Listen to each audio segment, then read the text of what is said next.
When the world grows quiet and the sky turns a deep shade of indigo, we are invited into a different kind of awareness.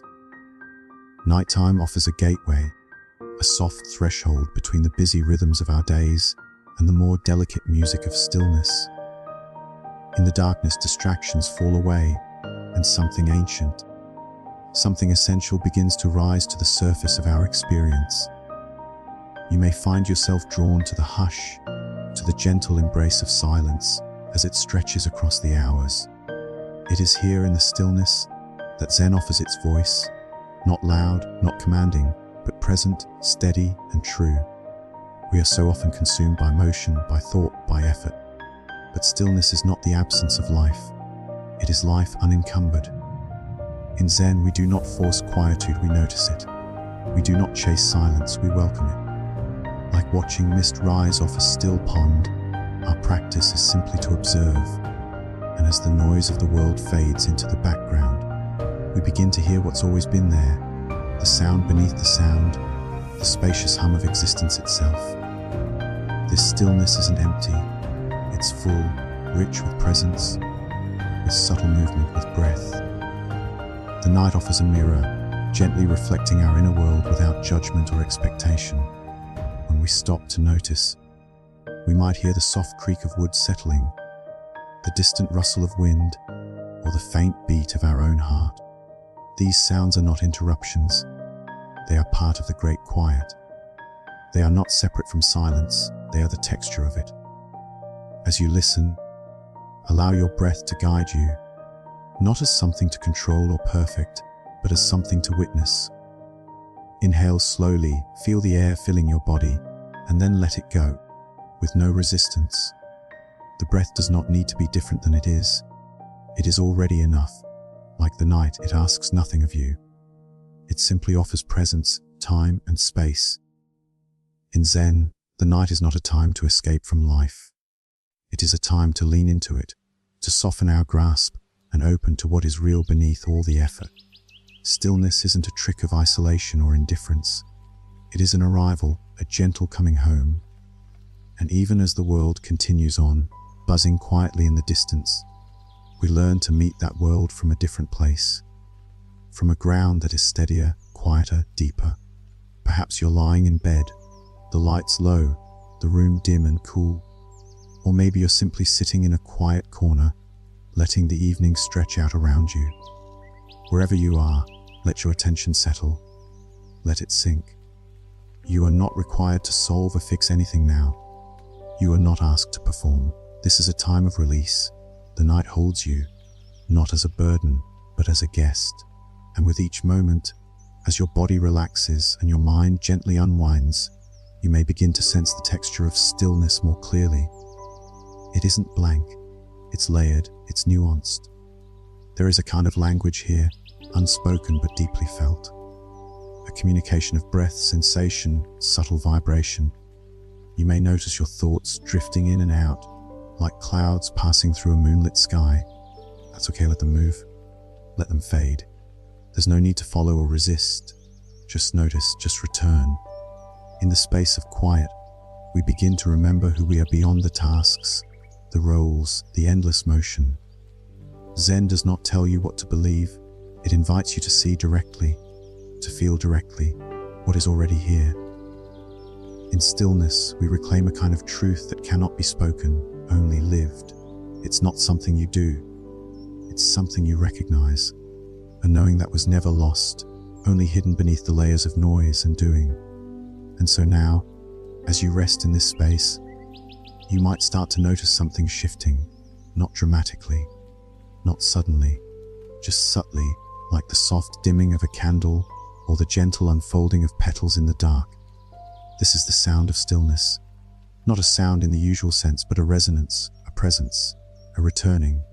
With each breath, you move deeper into that space, not by force, not by will, but by permission, by allowing yourself to be where you already are, to feel what you are already feeling, and to trust that in this quiet, something within you is aligning, unfolding, and healing.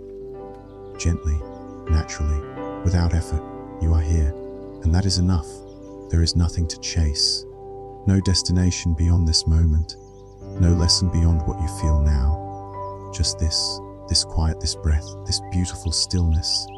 When the world grows quiet and the sky turns a deep shade of indigo, we are invited into a different kind of awareness. Nighttime offers a gateway, a soft threshold between the busy rhythms of our days and the more delicate music of stillness. In the darkness, distractions fall away, and something ancient, something essential begins to rise to the surface of our experience. You may find yourself drawn to the hush, to the gentle embrace of silence as it stretches across the hours. It is here in the stillness that Zen offers its voice, not loud, not commanding, but present, steady, and true. We are so often consumed by motion, by thought, by effort. But stillness is not the absence of life. It is life unencumbered. In Zen, we do not force quietude, we notice it. We do not chase silence, we welcome it. Like watching mist rise off a still pond, our practice is simply to observe. And as the noise of the world fades into the background, we begin to hear what's always been there. The sound beneath the sound, the spacious hum of existence itself. This stillness isn't empty. It's full, rich with presence, with subtle movement, with breath. The night offers a mirror, gently reflecting our inner world without judgment or expectation. When we stop to notice, we might hear the soft creak of wood settling, the distant rustle of wind, or the faint beat of our own heart. These sounds are not interruptions. They are part of the great quiet. They are not separate from silence. They are the texture of it. As you listen, allow your breath to guide you, not as something to control or perfect, but as something to witness. Inhale slowly, feel the air filling your body, and then let it go, with no resistance. The breath does not need to be different than it is. It is already enough. Like the night, it asks nothing of you. It simply offers presence, time, and space. In Zen, the night is not a time to escape from life. It is a time to lean into it, to soften our grasp and open to what is real beneath all the effort. Stillness isn't a trick of isolation or indifference. It is an arrival, a gentle coming home. And even as the world continues on, buzzing quietly in the distance, we learn to meet that world from a different place, from a ground that is steadier, quieter, deeper. Perhaps you're lying in bed, the lights low, the room dim and cool. Or maybe you're simply sitting in a quiet corner, letting the evening stretch out around you. Wherever you are, let your attention settle. Let it sink. You are not required to solve or fix anything now. You are not asked to perform. This is a time of release. The night holds you, not as a burden, but as a guest. And with each moment, as your body relaxes and your mind gently unwinds, you may begin to sense the texture of stillness more clearly. It isn't blank, it's layered, it's nuanced. There is a kind of language here, unspoken but deeply felt. A communication of breath, sensation, subtle vibration. You may notice your thoughts drifting in and out, like clouds passing through a moonlit sky. That's okay, let them move, let them fade. There's no need to follow or resist, just notice, just return. In the space of quiet, we begin to remember who we are beyond the tasks, the roles, the endless motion. Zen does not tell you what to believe. It invites you to see directly, to feel directly what is already here. In stillness, we reclaim a kind of truth that cannot be spoken, only lived. It's not something you do, it's something you recognize. A knowing that was never lost, only hidden beneath the layers of noise and doing. And so now, as you rest in this space, you might start to notice something shifting. Not dramatically, not suddenly, just subtly, like the soft dimming of a candle or the gentle unfolding of petals in the dark. This is the sound of stillness. Not a sound in the usual sense, but a resonance, a returning. With each breath, you move deeper into that space, not by force, not by will, but by permission, by allowing yourself to be where you already are, to feel what you are already feeling. and to trust that in this quiet, something within you is aligning, unfolding, and healing gently, naturally, without effort. You are here, and that is enough. There is nothing to chase, no destination beyond this moment, no lesson beyond what you feel now. Just this quiet, this breath, this beautiful stillness. There's a certain intimacy to stillness, a closeness not just to the world around us, but to ourselves. In Zen, the path to calm is not found by distancing ourselves from reality, but by drawing nearer to it. The quiet night does not separate us from life. It draws back the curtain and reveals it more clearly. And so we return again to the breath, to the pulse of the body, to the felt sense of presence in this moment. In this simplicity, there's a richness that can't be found in complexity. There's nothing to interpret, nothing to analyze, only what is as it is. This is the Zen approach, not a rigid method or a mystical escape, but a soft gaze into what's already unfolding. We begin with noticing the rhythm of your breathing, the subtle weight of your body supported by the surface beneath you, the faint sounds around you, drifting in and out of awareness. These are not distractions, they are the practice. The breath is not a tool to master, but a friend to return to. You don't need to breathe better. You only need to notice that you are breathing, that you are here. Zen teaches us that awareness is not something we chase, it's something we inhabit. And so we listen, not with ears only, but with attention, with openness, with curiosity, the sound of the wind, the soft murmur of your own thoughts. Even silence itself has texture. There is depth in the quiet, layers of experience waiting just beneath the surface, ready to meet you if you're still enough to receive them. In the silence of night, we may begin to hear the echoes of the day, the voices, the choices, the countless movements we've made, some pleasant, some not, some clear, some confused. Zen does not ask us to judge these things. It asks us to let them be what they are, to meet ourselves without commentary, without defense, without the need to change what we find. This is the heart of calm, meeting what is with honesty and kindness. And this kindness matters, especially when it comes to your own inner experience. You may notice discomfort. You may notice resistance. That's okay. We don't force stillness. We invite it. We don't suppress the mind. We let it soften, let it open, let it settle on its own terms. If thoughts arise, notice them like passing birds in the sky. Acknowledge them, then return, again and again, to the breath, to the body, to the now. Let the night be a teacher. Let it show you that stillness isn't something far away, but something within reach. The moon does not struggle to shine.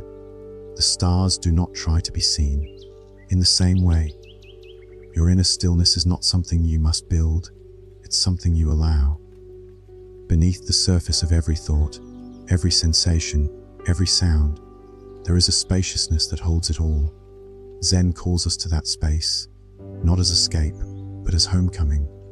As your breath continues to rise and fall, gently and naturally, feel into the rhythm of the moment, the pulse of the quiet, the subtle energy of simply being here. You are not apart from the night, you are part of it. You are not outside the silence, you carry it within you. Every breath a note in the music of calm. Every moment an invitation to rest, not just the body, but the mind, the heart, the soul. Let yourself be held by this space. Let the quiet wrap around you like a soft blanket, comforting and familiar. Nothing is required of you now. Nothing is expected. You can let go of the doing, let go of the striving, just be.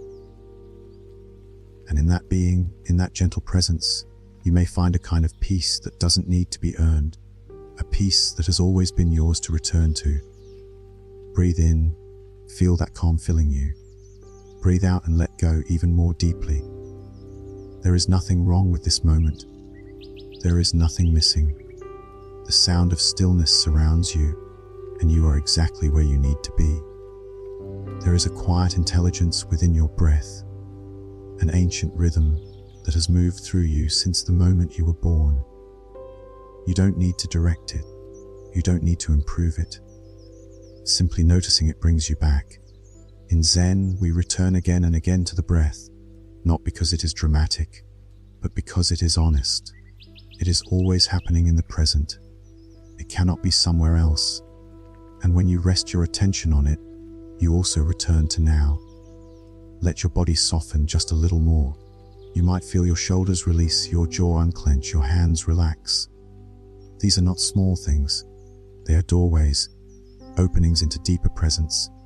Each sensation, each subtle shift in awareness brings you closer to stillness. This is not about stopping everything. It's about recognizing what continues quietly underneath it all. Your breath, your heartbeat, the subtle warmth in your chest, the space between thoughts. So much of our day is filled with trying to be better, trying to stay ahead, trying to hold it all together. But right now, in this moment, there is nothing you need to hold. There is nothing you must achieve. Stillness does not come from effort. It comes from allowing. The more gently you meet this moment, the more clearly you hear what it has to offer. You might notice how the body responds to this quiet. Muscles loosening, breathing slowing, a subtle wave of warmth moving through you. This is the nervous system calming down, a signal that safety has returned. Zen practice invites us to become familiar with this state. Not to force it, but to recognize it, to sit with it, to let it unfold at its own pace. And if your mind drifts, that's okay. It's not a mistake. It's just movement. The practice isn't to stop the mind from wandering. The practice is to notice when it does and gently bring it back. No judgment, no frustration, just awareness, just return. The mind, like the wind, will move, and still, beneath it, the ground remains. This stillness we speak of is not a performance. It isn't stillness for appearance's sake. It is a deep resting into what is. It is authenticity without effort. It is the space in which everything else can be felt more clearly. In this quiet, we begin to hear what's true, not the noise of the world, not the expectations we carry, but the hum of our own being. Can you feel it now? That gentle presence beneath the surface. It may feel like a soft pulse or a subtle glow. It may not be dramatic, but it is unmistakable. When you stop running, when you stop reaching, it's right there. Waiting, steady, patient. It's been with you all along. And this is the heart of Zen, not to become something new, but to return to what's already here. To meet the present moment without resistance. To see clearly, to feel deeply, to let go of what no longer needs to be held. There's a quiet strength in that, a dignity in simplicity. In this space of calm, you begin to feel the richness of presence. Each breath becomes meaningful. Each sound becomes part of a wider tapestry. You may hear the creak of the floor, the hush of air moving past your skin, the distant rhythm of life continuing quietly around you. These are not interruptions. They are part of the night's gentle song. Let yourself be moved by this simplicity. Let it sink in, not just in your mind, but in your body, in your heart. Allow it to remind you that peace isn't far. It's not something you must go out to find. It's something you come home to. And each time you return, the path becomes a little clearer. The silence becomes more familiar. The stillness more natural. There is no end to this. No final mastery. Only presence, only this moment. Only breath and awareness and kindness meeting here in the dark. So rest. Let your body be heavy. Let your mind be soft. Let the night hold you in its quiet hands, and know that stillness is not an absence, but a presence so deep, so steady, that it needs no name. There's something profoundly humbling about recognizing the simplicity of the present moment. When we let go of all the effort to shape it, to define it, to make it more or less than what it is, we begin to see its beauty. We begin to feel the truth that Zen has always pointed to, that the way is not found by striving forward, but by settling deeply into what already is. Stillness is not a state you achieve. It's the ground you've always stood on, waiting to be noticed. As you listen, let your attention rest softly, not clinging, not chasing, just allowing. Let the breath rise and fall in its own rhythm. Let the sounds around you come and go, like ripples on a pond. No need to reach for silence, it's already here underneath everything. Even the distant hum of life, even the sound of your own breath, becomes part of the stillness when you stop resisting it. This is a shift in seeing. In Zen, it's not about becoming someone new. It's about waking up to what's always been true. You're not broken. You're not behind. You're not separate from peace. You've just been looking in the wrong direction. The practice isn't about force. It's about remembrance. Like a bell ringing through fog, something clear begins to emerge the moment you stop trying so hard to hear it. And so we keep returning to the breath, to the body, to the simplicity of being. Each return is an act of care, a bow to the moment, a recognition that this, exactly as it is enough. You are not here to prove yourself. You are not here to fix anything. You are here to rest, to listen, to open. It might be helpful to picture the breath like a tide, coming in, going out, gentle, steady, timeless. The ocean doesn't need your help to move. In the same way, your breath doesn't need to be managed, just watched, just felt. Each inhale a gift, each exhale a release.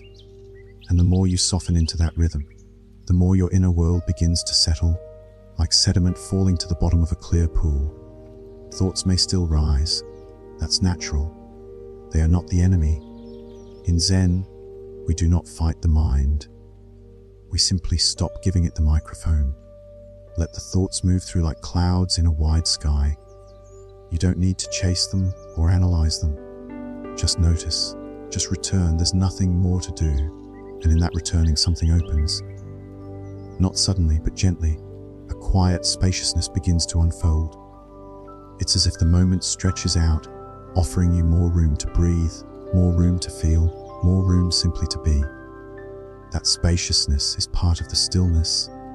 It's where calm lives, not in shutting the world out, but in letting it be, without resistance, without grasping. Notice now the feeling in your hands. Maybe there's a slight warmth, a tingling, or just a sense of weight. Let your attention rest there for a breath or two, then move gently to your chest. Feel the expansion as you inhale and the softening as you exhale. Then notice your face, your jaw, your brow, your cheeks. Let them soften. Let them fall open. Let them rest. This body you inhabit is not just a vehicle for doing. It's a space for being. It holds memories, sensations, stillness. And when you stop pushing, when you stop trying to make it different, you begin to feel the richness of it all. There is wisdom in the body, a kind of knowing that doesn't speak in words, but in feelings. Tensions easing, muscles relaxing, energy balancing. In the quiet of night, when the world feels a little slower, a little softer, we are more able to hear that wisdom. It's a whisper, not a shout. It arrives in stillness, and it says you are safe, you are enough, you can let go now. Let this moment be a sanctuary. Let it be a return to yourself. Not the self you perform, not the self you present, but the one who watches quietly from within. The self that remains when the noise subsides. The self that has always been at peace. There's nothing more to carry right now. Let it all fall away. The questions, the planning, the proving, the needing. Just this breath, just this body, just this presence. Over and over, we come back, not to escape life, but to enter it more fully, to feel its depth, its quiet truth, its still beating heart. Now, as we near the close of this opening chapter, take one more moment to feel the stillness that's gently settled into your body. Notice the way your breath has slowed, not because you forced it, but because you allowed space for it to return to its natural pace. This is what the Zen path invites us toward. Not dramatic change, but quiet return. A return to presence. A return to what is simple and real. Think of how night gradually overtakes the sky. It doesn't arrive in a single instant. It softens the horizon. It dims the colors. It hushes the light. Stillness too arrives like this, not with fanfare, but with grace. It comes in gently when we stop chasing, when we stop talking over it. And as it settles around us, it reveals a deeper way of seeing, a slower rhythm to live by. This is the beginning of a different relationship with calm, one that doesn't depend on things going perfectly, one that doesn't require silence around us, but helps us hear silence within us. A calm that is not passive or empty, but grounded, rooted, and quietly awake. Even amid change, even amid uncertainty, there is a part of you that can rest.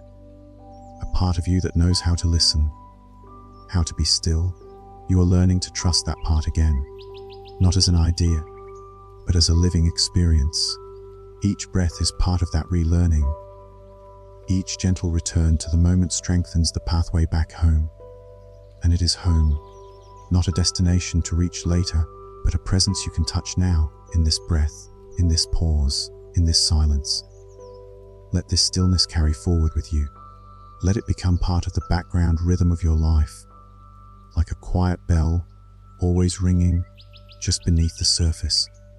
You don't need to hold on to it tightly. You only need to remember it's there and return to it when you forget.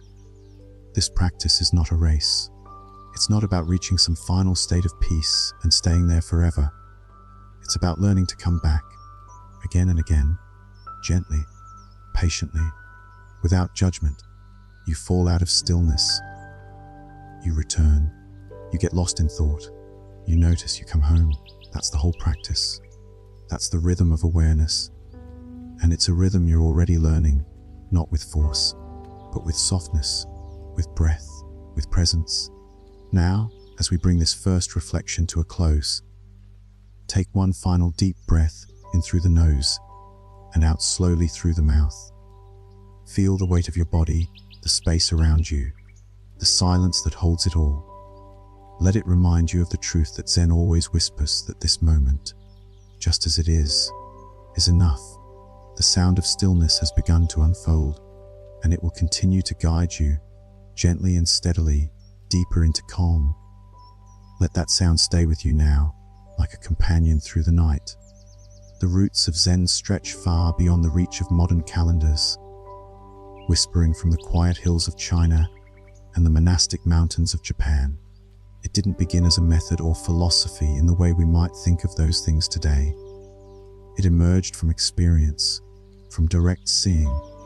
At its core, Zen is a way of being that asks nothing more than your presence, nothing less than your full attention. It's not about beliefs or rituals, though they may surround it.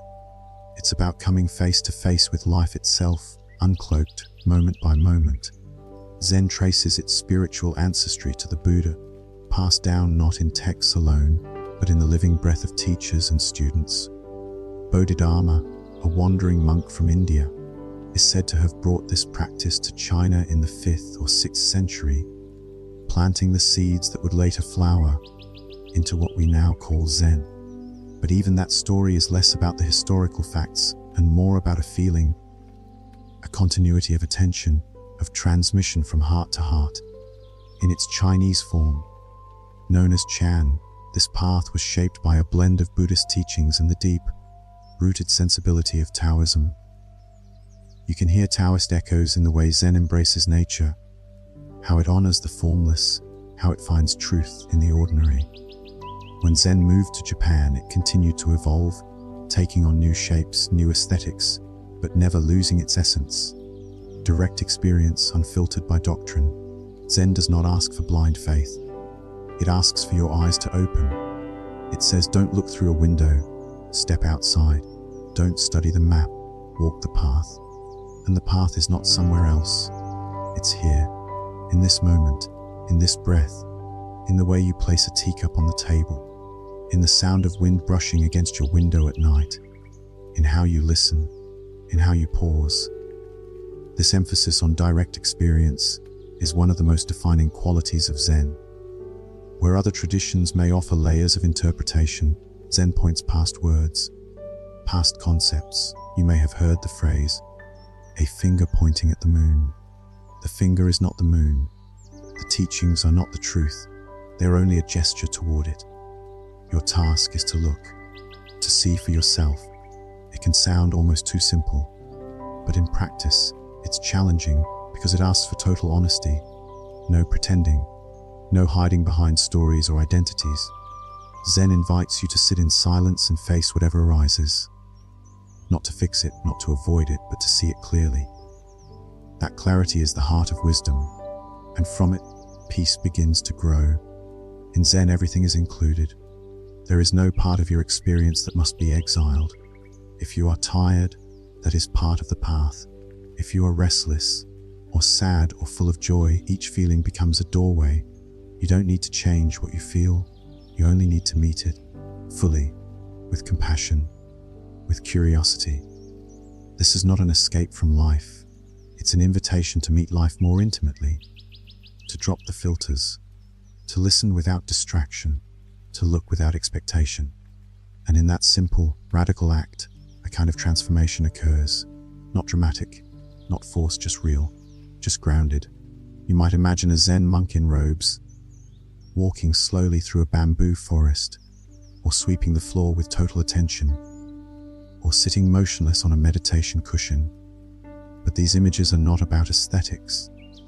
They are about presence. They remind us that even the most ordinary act can be sacred when done with awareness, when done fully, when nothing is held back. That's the beauty of Zen. It brings us back to what is already here, not later, not elsewhere, but now. The sound of your own breath, the feel of gravity holding your body to the earth, the steady quiet that underlies everything. This is the practice, not changing the world, but meeting it as it is. And so, as we continue on this journey through stillness, carry with you this spirit of Zen, not as an idea, but as a way of seeing. Let the night become your temple. Let the silence become your teacher. Let each breath be your sutra, each step your practice. Zen is not found in thinking about life. It is found in living it, fully, simply, one breath at a time. There's something quietly profound about the act of sitting, just sitting, not to get anywhere, not to accomplish anything, but to be fully here, breathing, awake, still. This is the essence of Zazen, the seated meditation that rests at the heart of Zen practice. On the surface, it may appear simple, but within that stillness lies a depth of insight, a doorway into presence that cannot be found through movement or speech. When you sit in Zazen, the instruction is often deceptively sparse. Sit with your spine upright.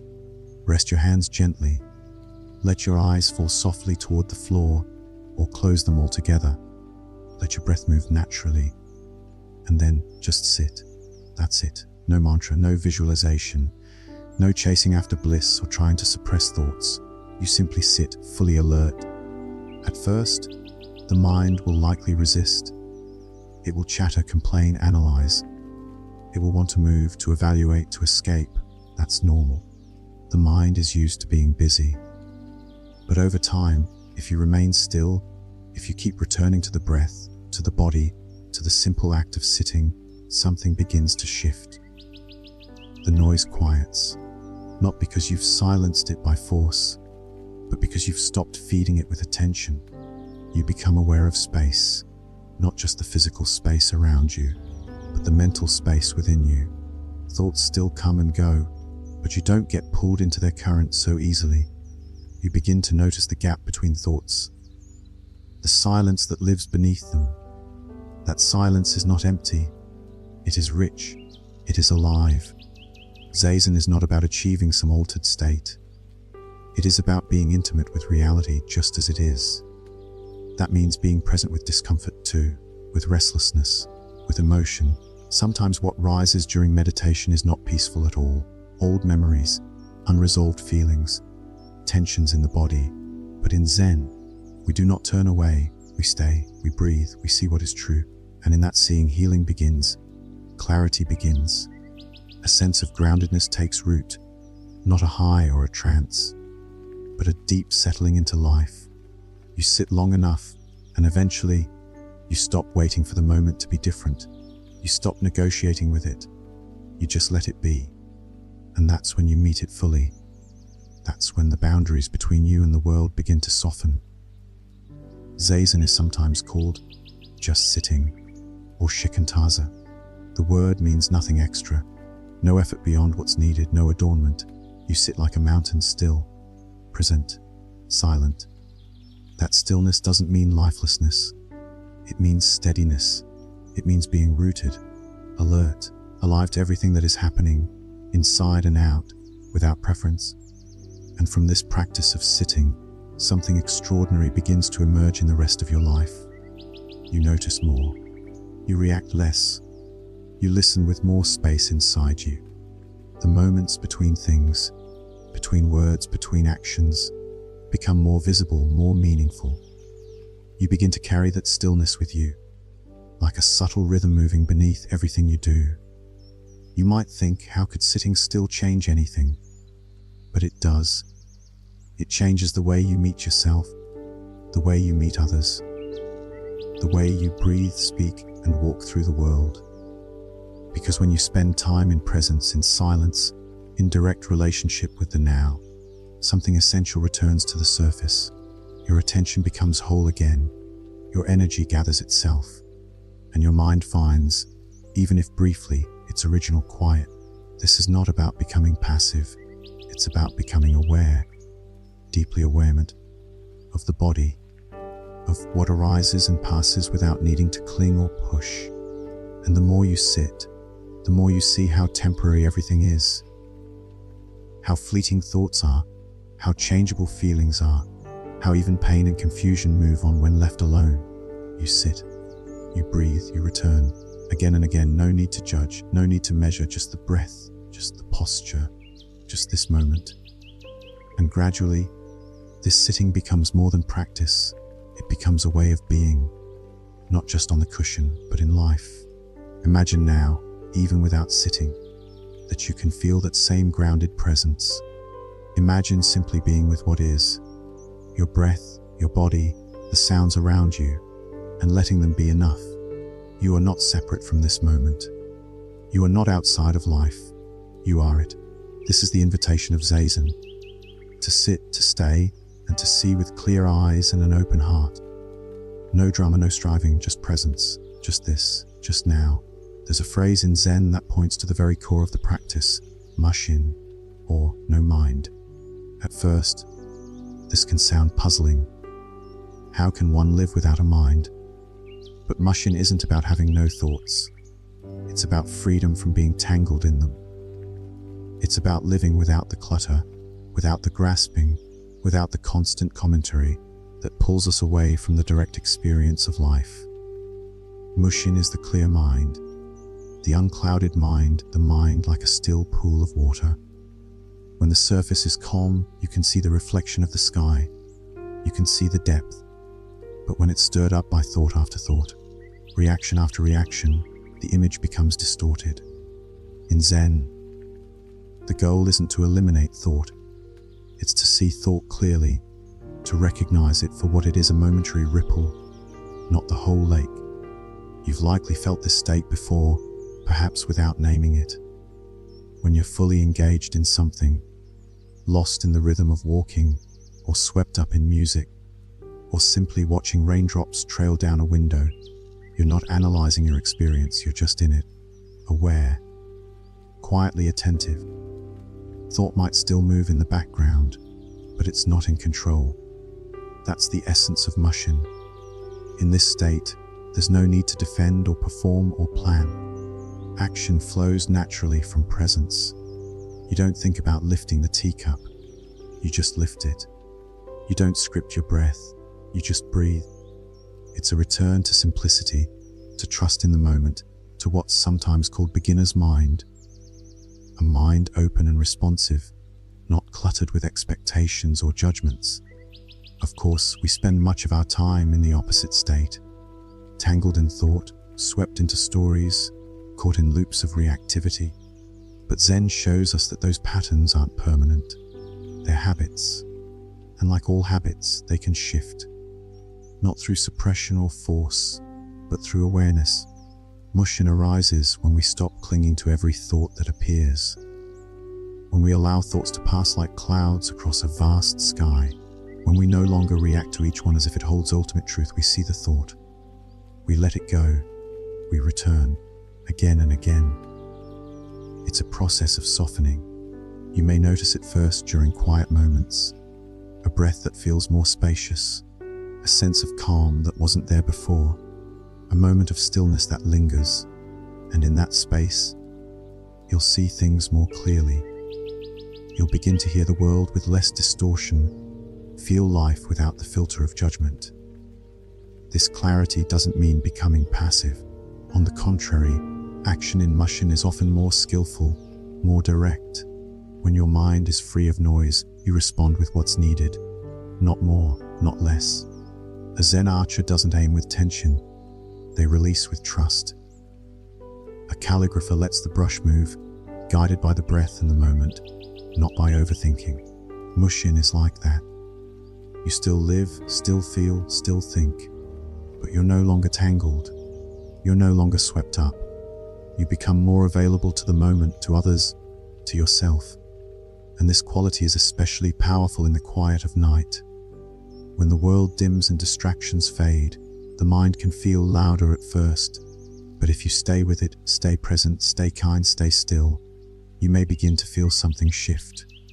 The mind loosens its grip, the noise softens, a clearer space opens up.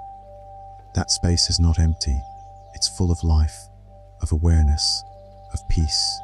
You don't need to earn this state. You don't need to prove yourself to it. It's already within you. The mind, when undisturbed, returns naturally to stillness. Just like water settling after a storm, it remembers its original clarity, and you remember your original calm. So as you rest here in the dark and the quiet, allow yourself to move a little closer to this space. Let go of the need to analyze. Let go of the urge to control. Let thoughts come and go. Let your breath guide you. Let your awareness expand, without grabbing, without shrinking. You are not your thoughts. You are not the noise. You are the awareness beneath it, the stillness that sees, the calm that returns again and again, no matter how often it is forgotten. This is the way of Mushin, the way of the clear, quiet mind. A mind that sees, a mind that rests, a mind that simply is. Letting go of thought is not about erasing the mind or shutting it down. It's about shifting our relationship to it, gently loosening the grip, softening the identification, and learning how to rest in awareness without being pulled along by every passing wave. The mind is like a river, always flowing, always moving. Thoughts come and go. Some are loud, some are subtle, some seem important, others barely make a ripple. But in Zen, we learn that the river is not the problem. The problem begins when we mistake ourselves for the river, when we think we have to follow every current, every twist. Letting go begins by noticing. You sit quietly, perhaps watching your breath or listening to the quiet hum of night, and you become aware of a thought rising. Maybe it's a worry about tomorrow. Maybe it's a memory from earlier in the day. Maybe it's nothing in particular, just the mind murmuring, as it often does. Instead of grabbing onto it, you simply notice. You see it arise, you acknowledge it, and then you return, back to the breath, back to stillness. This return is the heart of letting go, not with judgment, not with force, but with gentleness, like placing a leaf down on the surface of water and letting it float away. You're not shoving it. You're not resisting it. You're simply allowing space around it, and that space allows it to dissolve. Thoughts will keep coming. That's natural. The practice is not to stop them. It's to see through them, to stop believing every story, to stop climbing into every narrative the mind offers. In Zen, we don't treat thoughts as enemies. We treat them as weather, clouds that form and dissolve, winds that pass through. They don't define the sky. They never have. There's a deep peace that arises when we stop trying to control the mind and instead learn to befriend it. That peace isn't about a perfectly silent mind. It's about a spacious mind, a mind that doesn't cling, that doesn't get entangled, a mind that can hold silence and sound, calm and movement, without losing its center. You may notice this peace more easily at night. The world grows quiet and the distractions fall away. But often, that's when the mind grows loud. It brings up thoughts we've been too busy to face. The practice isn't to resist them. It's to notice them and come back. To rest in the rhythm of your breath, to anchor in the gentle pulse of now. Some thoughts will feel sticky. They'll pull at you. They'll seem important. You may feel the urge to analyze, to solve, to follow them down their familiar paths. But ask yourself, is this thought useful right now? Is it helping you rest? Is it helping you return to presence? If the answer is no, then you can choose to let it go, just for now, just for this breath. Letting go isn't forgetting, it's not pretending, it's choosing to put the thought down, like setting down a heavy bag. You don't have to carry it all the time. You can pick it up later if it's truly needed.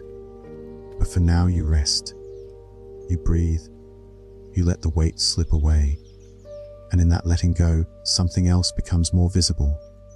The silence underneath the noise, the calm beneath the current, the deep sense of being that has nothing to do with thought, nothing to do with doing, just awareness, just this. In time, you begin to trust that silence. You begin to return to it more naturally. And the thoughts, though they still come, no longer hold the same power. They pass through, you remain. So if your mind feels busy now, that's okay. You're not failing. You're practicing. You're learning to notice, to soften, to return, again and again. That's how the grip loosens. That's how thought loses its stickiness. That's how stillness grows.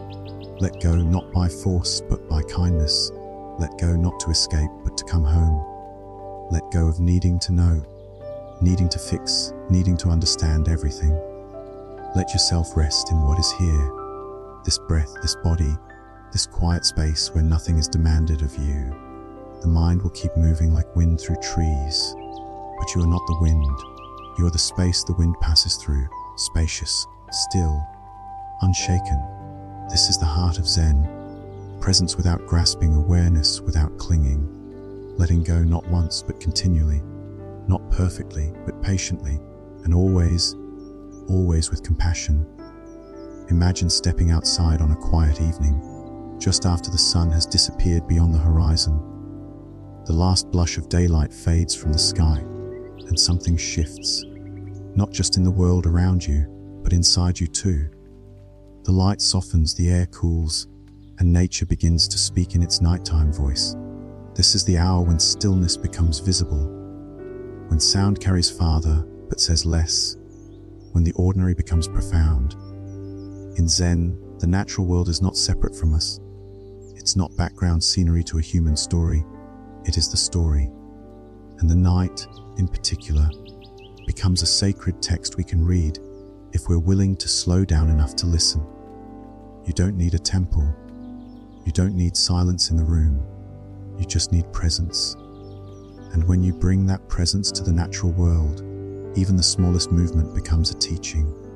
Consider the moon, hanging silently above, casting silver light across rooftops and rivers.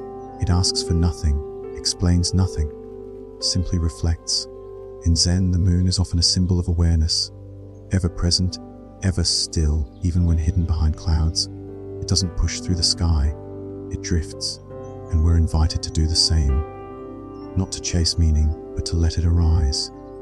Not to force calm, but to let calm reveal itself. There's something about moonlight that quiets the edges of things, that blurs the sharpness of our inner chatter. In its glow, the world doesn't disappear, it softens. That softening is part of the practice. We soften our breath, we soften our gaze, we soften the grip we have on needing to know, to solve, to be right.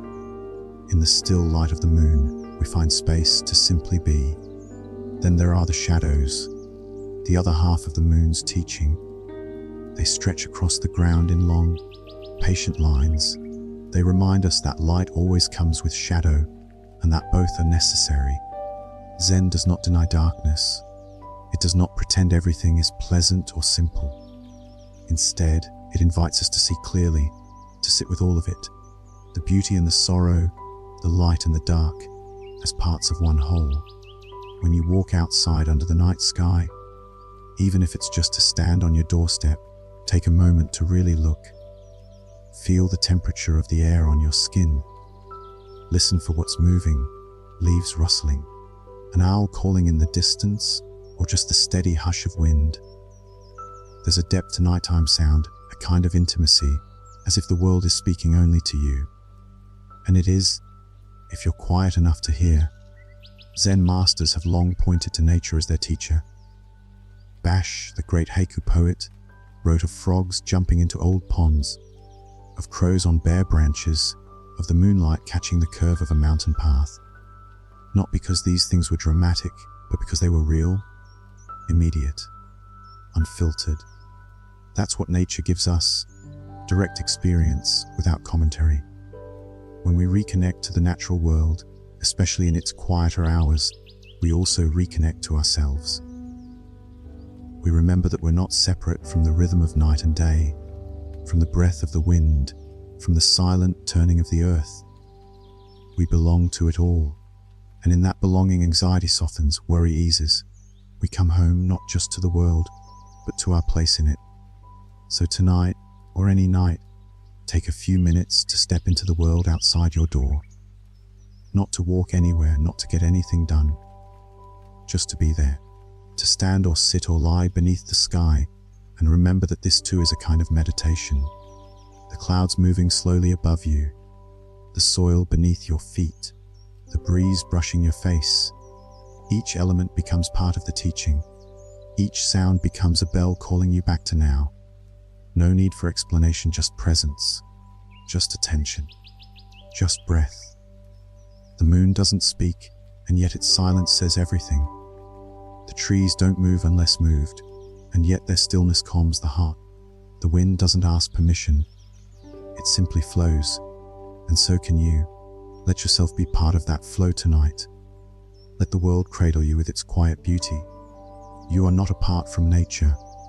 You are an expression of it. You don't need to figure that out. You only need to feel it. And in that feeling, stillness becomes not just something you practice, but something you are. Wind has a voice, though it doesn't speak in words. It brushes through trees. It dances across the surface of still water. It hums softly against windows. Sometimes it howls. Sometimes it whispers. But always, it says something, if we're quiet enough to listen. In Zen, we pay attention to such things, not because they're grand or complex, but because they are direct. The sound of wind is not a metaphor, it's an invitation to stop thinking and start listening, truly listening, without analysis, without trying to define what we hear. Just listening with the whole body, the whole breath, the whole self.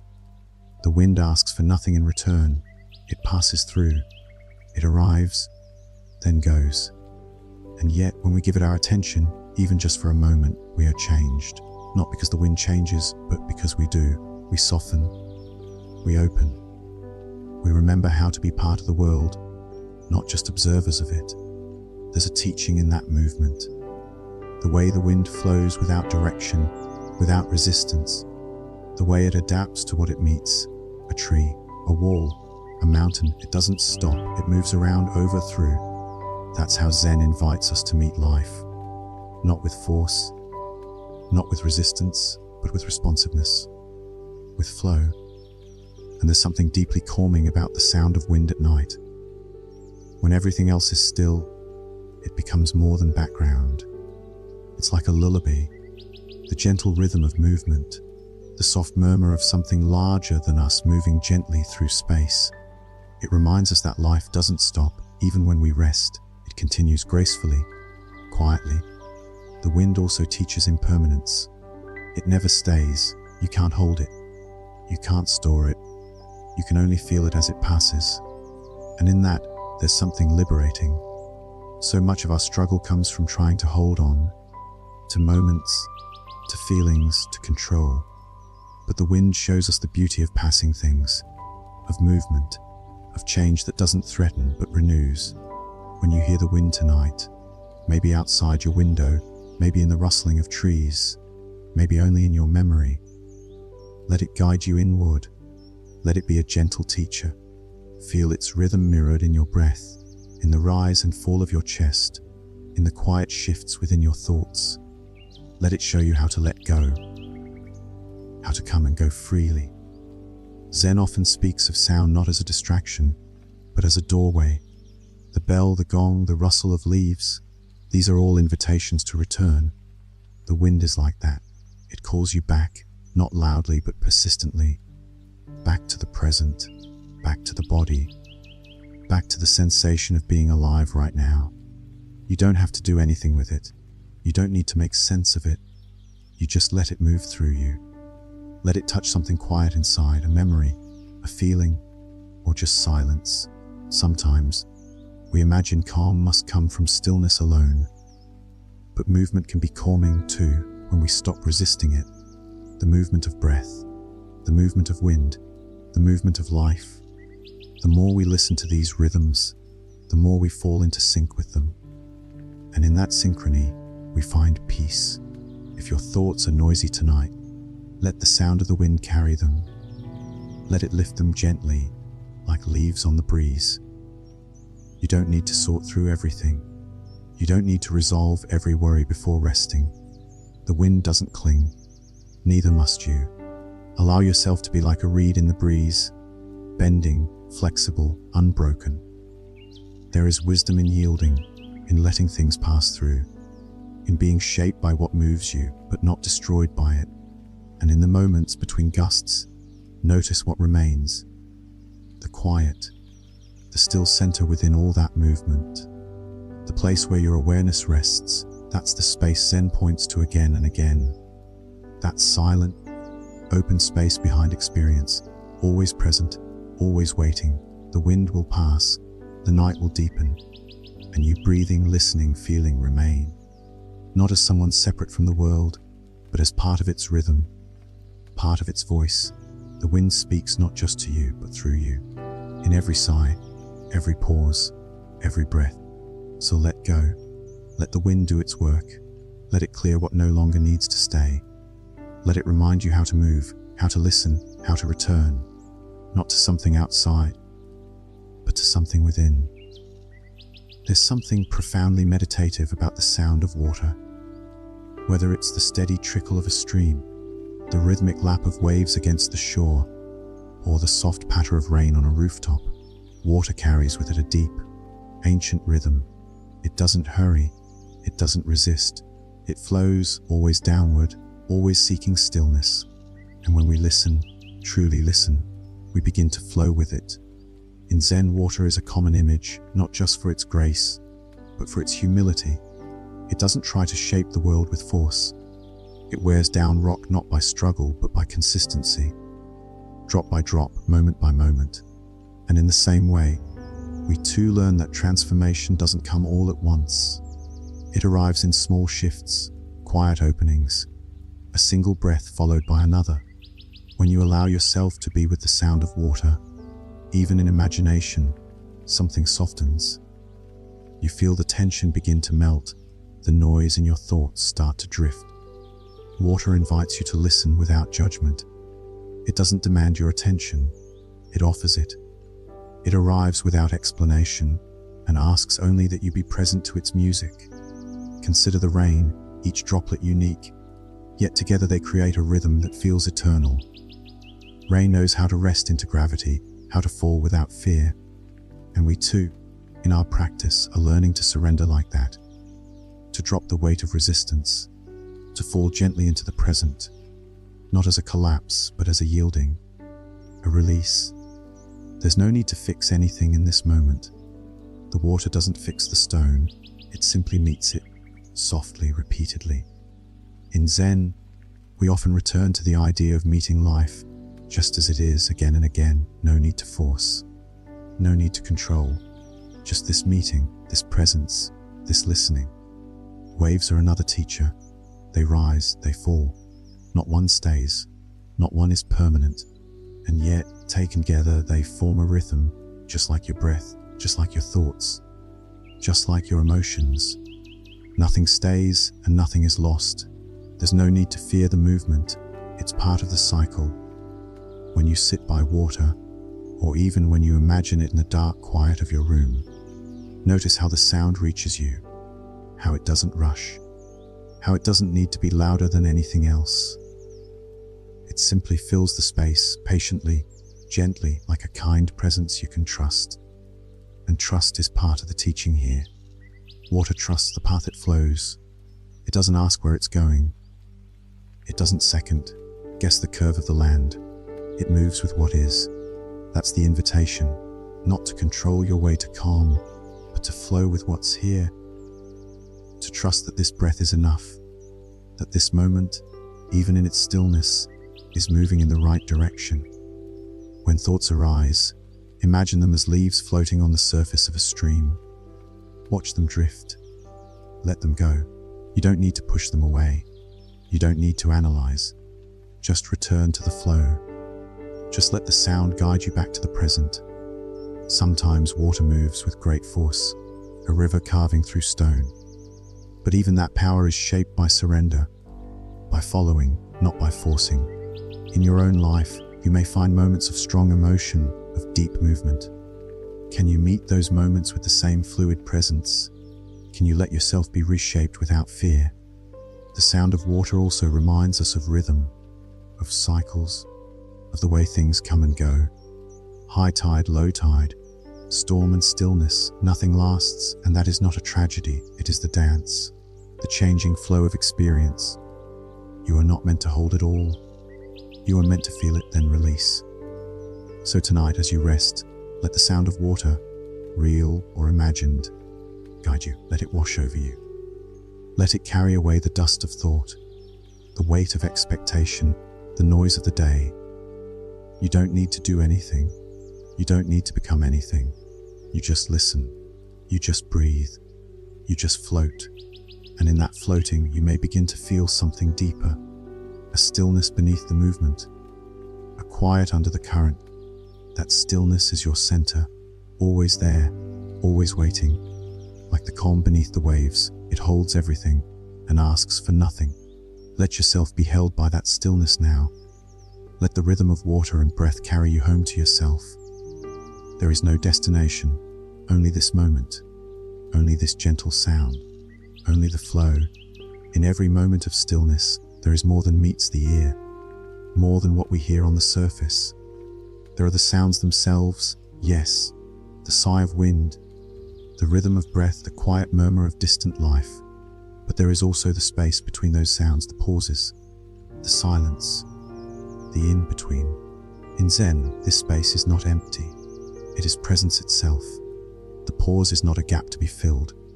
It is a doorway, a resting point, a place of return. And often it's in those pauses that we truly begin to hear. Not just sound, but the world, ourselves, the truth beneath the noise.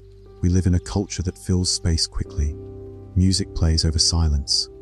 Conversations rush to avoid quiet. Notifications hum in our pockets, vying for our attention. And yet, it is precisely in the absence of noise where something ancient stirs. Something we've forgotten, but never lost. The sound of stillness is found not only in what we hear, but in what we don't. Consider the way a bell rings. The note it makes is important, but just as powerful is the moment after the tone fades. That lingering quiet, the resonance left hanging in the air. That's where stillness speaks. It speaks not in volume, but in presence, in attention, in space. And this space is available always, even now, wherever you are. You don't have to escape the world to access it. You only have to stop, to listen, to notice the pause between your thoughts, the quiet between your breaths, the gap before your next impulse to move. These are the still points, the unmoving ground within motion. Sometimes when we listen deeply, we begin to sense that this quiet is not separate from life. It is life. It's not something we add, it's something we uncover. It's been with us since the beginning, like a thread woven through everything we do. Every sound, every step, every moment. And in Zen, we learn not to fear this silence. We learn to trust it, to rest in it, to let it guide us, not with answers, but with clarity. It may not always feel comfortable, especially at first. It can bring up emotions we've avoided, questions we've ignored. But if we stay, if we listen with softness, the silence begins to shift. It becomes less empty, more full, more alive. Try it now if you like. Let your breath slow just a little.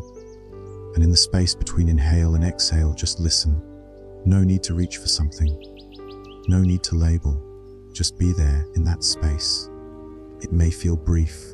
It may feel vast. Either way, it is enough. That space is the heart of presence. And the more we notice it, the more we learn to live from it. We begin to respond instead of react. We begin to choose with more clarity.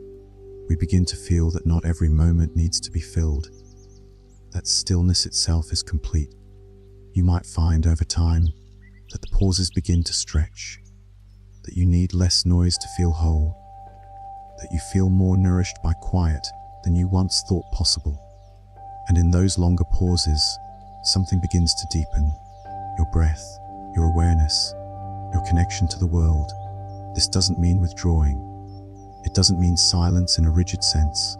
It means becoming attuned to rhythm, to contrast, to knowing when to speak and when to listen, when to act and when to rest. Stillness gives shape to sound, just as rest gives meaning to movement. So tonight, as you rest, become aware of that rhythm. Notice how silence follows sound, and how sound rises from silence. Notice the breath, the way it comes then goes, the way it returns. Let the space between breaths be your teacher. Let it show you how to pause, how to stay, how to listen. The space between sounds is not a void, it is the canvas, the ground, the place where everything is born and returns. You are part of that rhythm. You are not separate from stillness. You are not separate from silence. So lean into that space. Let it hold you. Let it wash over you like warm light. Let it be not something to fear, but something to welcome. The sound between sounds, the rest between words, the quiet that makes everything else possible. It's always here. It's never rushed. It asks for nothing. And in it you are home. There's a kind of wisdom that can't be explained, only experienced. In Zen, this is often shared through koans, short, poetic, sometimes perplexing stories or questions that are designed not to offer answers, but to cut through the usual patterns of thought. They're not puzzles to be solved, they're mirrors, openings, invitations to look more deeply into the nature of mind, of self, of reality itself. One of the most well-known koans asks, "What is the sound of one hand clapping?" At first glance, it may seem like nonsense, an impossible riddle. But the point isn't to find a clever reply. The point is to stop your thinking mind in its tracks, to create a moment of stillness so sudden and complete that something deeper can emerge. Something that doesn't come from logic, but from presence. When we sit with a koan like this, we're not looking for meaning in the traditional sense. We're sitting with the question itself, letting it echo, letting it stir something below the surface. The mind may struggle. It may reach for metaphor, for reason, for anything solid. But the koan is asking you to feel, not to grasp, to inhabit the space of the unknown and rest there. Imagine the experience, sitting in quiet meditation. The question is placed gently in your awareness. What is the sound of one hand clapping? You breathe in, you breathe out. The question lingers, not demanding an answer, but inviting you to become aware of the questioner. Who is it that hears this question? Who is it that seeks a response? In chasing the answer, you begin to see the nature of the chase itself. This is where Zen lives, not in answers, but in clarity, in awareness without clinging. The koan creates a moment where the normal operations of the mind fall away and something else takes shape. Stillness, attention, a subtle opening in the usual fabric of thought. And in that opening, there is room to breathe, to see, to be. Even if you don't understand the cone with your mind, something in you responds. Something quiet. Something that doesn't speak in words. Maybe it feels like a pause, a shift in your chest, a softening around the eyes. These moments are precious. They are where transformation begins, not in conclusions, but in presence. Cones are not meant to be dissected. They are meant to be lived. Sometimes for days, sometimes for years. Their gift is not in giving us a tidy solution, but in loosening the structures we take for granted. They're like drops of water falling onto stone. At first, nothing seems to change, but over time, they wear through the layers, revealing what's beneath. You don't have to be a monk to sit with a cone. You don't need years of training. You only need a willingness to stop searching for the answer and start listening to the question. Let it move through you like a breeze through a quiet room. Let it unsettle your certainty. Let it clear the space where thought once rushed in. And if nothing comes, that's okay. The silence itself is part of the practice, the pause, the not knowing. That's where the real seeing happens. Not when we explain, but when we become still enough to notice what's been here all along. What is the sound of one hand clapping? Don't rush to respond. Don't turn away. Just hold it gently. Let it dissolve into the rhythm of your breath. Let it echo in the quiet of your heart, not for an answer, but for a shift, a presence, a deeper kind of hearing. Because in the end, Zen isn't interested in the cleverness of the mind. It's interested in the direct experience of now. And sometimes, it takes a question with no answer to bring us fully into that moment. So for now, let the cone linger. Let the question live in you. Let it become part of your stillness, part of your breath, part of the soundless quiet that surrounds you. Just listen. There's a quiet moment that comes after encountering a cone, where the surface of your thoughts begins to settle. In that softening, something new can appear, not in the form of an answer, but as an insight without words, a knowing that lives not in the mind, but in the marrow of your being. And so, we continue, opening now to another question that seems to sit just outside of logic, asking not for analysis, but for attention. A monk once asked the great master Zhao, "Does a dog have Buddha nature?" And Zhao answered, "Moo. It's one syllable, a single breath." And yet it has echoed through centuries of Zen practice, reverberating not because of what it says, but because of what it reveals. Moo is sometimes translated as no, but in Zen it means far more than negation. It points to the space before the question, before duality, before yes and no ever took shape. It strips away the assumptions hiding in the question itself. The monk who asked believed, perhaps, that enlightenment was something be possessed or not possessed, something a being could have or not have. But Zhao's answer cuts right through that. It doesn't argue. It doesn't explain. It simply removes the ground beneath the question, revealing the emptiness underneath. And yet, it's not a cold emptiness. It's not nihilism. It's freedom. It's spaciousness. It's an opening so vast and silent that even the idea of Buddha nature becomes unnecessary. You don't need a dog to have Buddha nature. You don't even need to have it yourself. Because when you truly sit with this question, really sit, without rushing to decode it, something deeper is revealed, the limits of language, the edges of thought, the truth that lies beyond categories. Mu isn't something to chant mindlessly. It's a mirror, a flame. It burns through illusion. You can feel it in your chest, like a breath that catches just before release. A moment of stillness where everything familiar falls away. And in that falling, what's left? Who is it that asks the question? Who is it that seeks? You may sit with this cone and feel confusion. That's part of the process. You may get frustrated trying to solve it like a riddle. But eventually, the effort itself becomes visible. You begin to notice the grasping, the reaching, the mental contortions. And you see all of that is extra. The cone isn't asking you to do more. It's asking you to let go, to see what remains when there is nothing left to chase. And still, the question lingers, does a dog have Buddha nature? You might say yes, you might say no, you might try to reason through it. But the heart of Zen doesn't live in those answers. It lives in the space the question creates, in the silence between the words, in the breath you take while holding it, and in the awareness that begins to rise when the mind becomes still. This cone invites you to rest in unknowing, to give up the need to pin things down, and in doing so, you might begin to sense something deeper, a stillness that isn't dependent on thought, a clarity that arises not through logic, but through presence. You don't need to figure this out tonight. There's no prize for having the right answer. Instead, let the cone work on you like rain on stone, slowly, quietly, without needing to force anything. Let it dissolve the boundaries of understanding so something more honest can appear.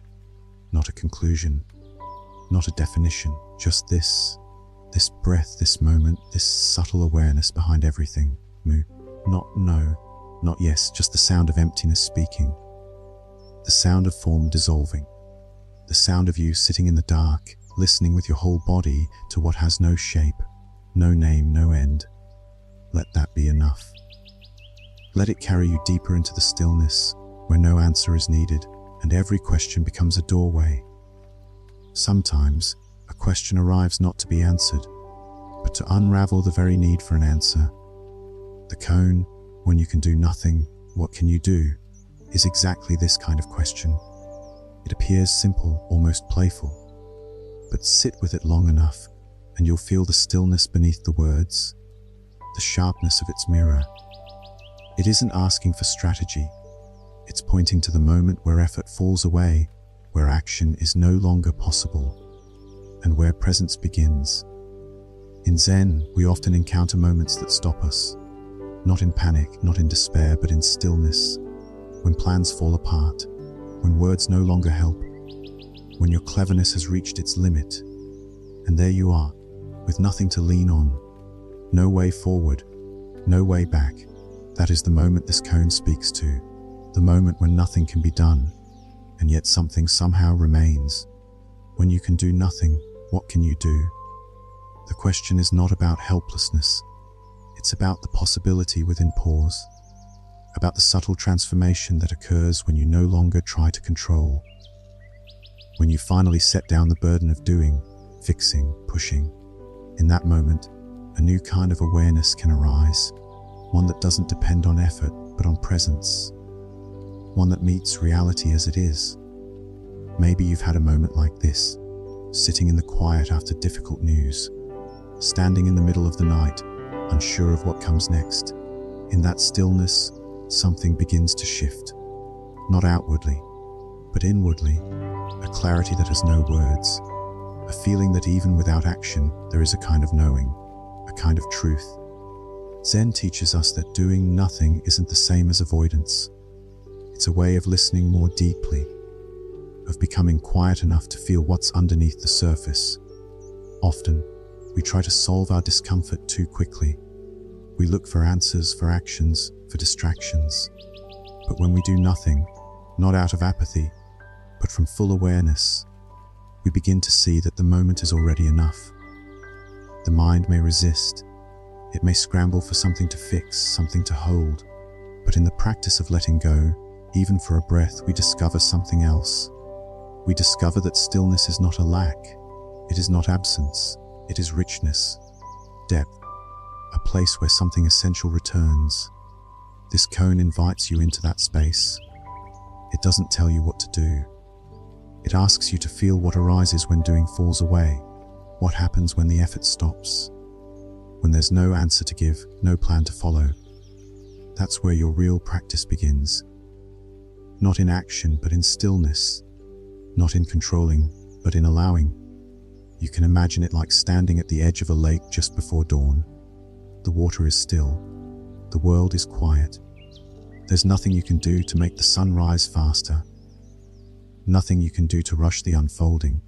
And yet, something inside you begins to match that stillness. Something softens. Something listens.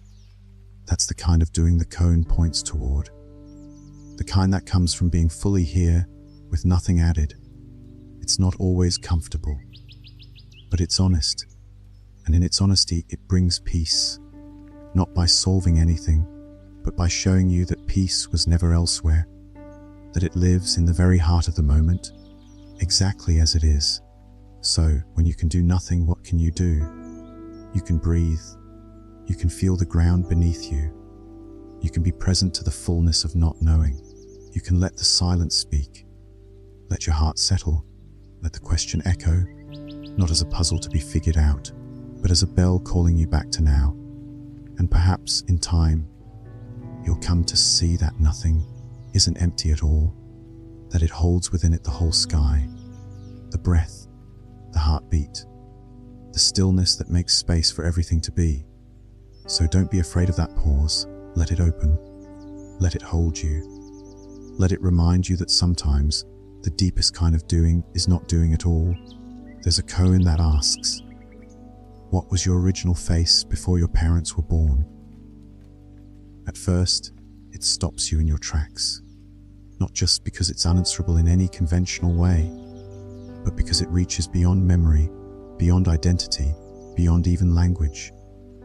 It points to something deeper than thought, deeper than time. This question doesn't ask who you were in some mystical, reincarnated past.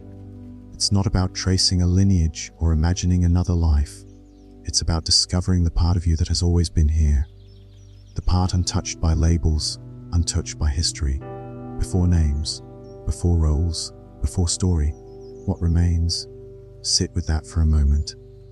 Let it settle in the space between your thoughts. Who are you without your name? Without your job, your history, your goals? Who are you before all the things you've gathered to define yourself? The mind doesn't like questions like this. It scrambles to respond, to explain, to build meaning. But this koan isn't looking for explanation. It's offering you a doorway, a quiet opening through which you might feel something more fundamental than identity. In Zen, the original face is not something you find by going forward. You find it by going inward, by removing what is extra, by letting go of the layers that have been built around the heart of your being. When all of that falls away, what's left? The breath, awareness, a kind of luminous emptiness. And perhaps that emptiness isn't empty at all. Perhaps it's full of potential, full of presence. You don't have to name it. In fact, naming it takes you further from it, but you can feel it. A presence that doesn't come and go. That was here before the stories, and will be here long after they fade. This koan isn't just philosophical, it's deeply personal. When you wake in the middle of the night and everything feels stripped bare, this question can guide you, not toward answers, but toward peace. Toward a kind of being that doesn't need to explain itself to exist. The original face is not something you see in the mirror. It's what sees through your eyes. It's what listens in the silence. It's that awareness that witnesses all change, but itself remains unchanged. Let that be your anchor tonight. Not the thoughts about who you are, not the stories you tell yourself, but the spacious, silent presence underneath it all. The part of you that breathes without effort, that watches without judgment, that simply is. Imagine peeling away the noise of the day, the conversations, the screens, the thoughts that loop again and again. One by one, they fall away, and what's left is still here, listening, breathing, not needing to be anything more. What was your original face before your parents were born? It's not a riddle, it's a pointing finger. Look not outward, but inward. Sit still long enough, breathe deep enough, and you might begin to sense it. Not as something new, but as something long forgotten, something more familiar than your reflection. In the quiet, in the dark, in the breath, there it is, not hidden, not distant, just overlooked. It doesn't call attention to itself. It It doesn't announce its presence, but it's here, behind every breath, beneath every thought, the still witness that holds it all. You don't need to understand it. Just let yourself rest with the question. Let it be your companion. Let it slowly wear away the layers of trying and becoming, until all that remains is what was never lost. Your original face of features, a face of being, a face of now. As the last cone fades into silence, what lingers is not an answer, but a sense of spaciousness, a quiet recognition that some truths lie beyond words. That clarity doesn't always come through knowing, but through sitting, breathing, and allowing the moment to open on its own. And now we step into a different kind of reflection, a walking meditation of the imagination, one where the body rests while the mind enters a space of intention and attention. Picture a Zen garden, not large, not ornate, simple. Raked gravel, a few carefully placed stones, perhaps a patch of moss or a small tree standing quietly in one corner. The garden does not demand. It does not perform. It waits. It listens. And as you imagine stepping into this space, something inside you begins to settle. The path is smooth beneath your feet. Every step feels deliberate, even if you're not moving. This imagined walk is a practice in itself. Awareness sharpened by slowness, noticing the placement of the foot, the rise of the breath, the soft echo of silence. You walk, not to arrive, but to feel the walking. Each step is the destination. The garden is not just a scene, it's a mirror. The patterns in the gravel reflect the movement of the mind. The unmoving stones represent stillness in the midst of motion. Each element speaks a language of simplicity, of form revealing what words cannot. In Zen, the garden is not meant to be explained. It is meant to be entered, experienced, breathed in. The shapes are not symbolic in the usual way. They don't carry fixed meanings. They invite presence. They create space for reflection without direction. And in that space, something real begins to unfold. You may pause now beside a stone. It is unshaped, uncarved, and yet it holds presence. There is power in its stillness, its resistance to change. And it asks nothing of you, only that you see it, that you stop for a moment and allow it to be exactly as it is. Perhaps you notice the rake lines in the gravel, perfectly curved, looping around the stone like waves on a calm sea. These lines are not decoration, they are practice.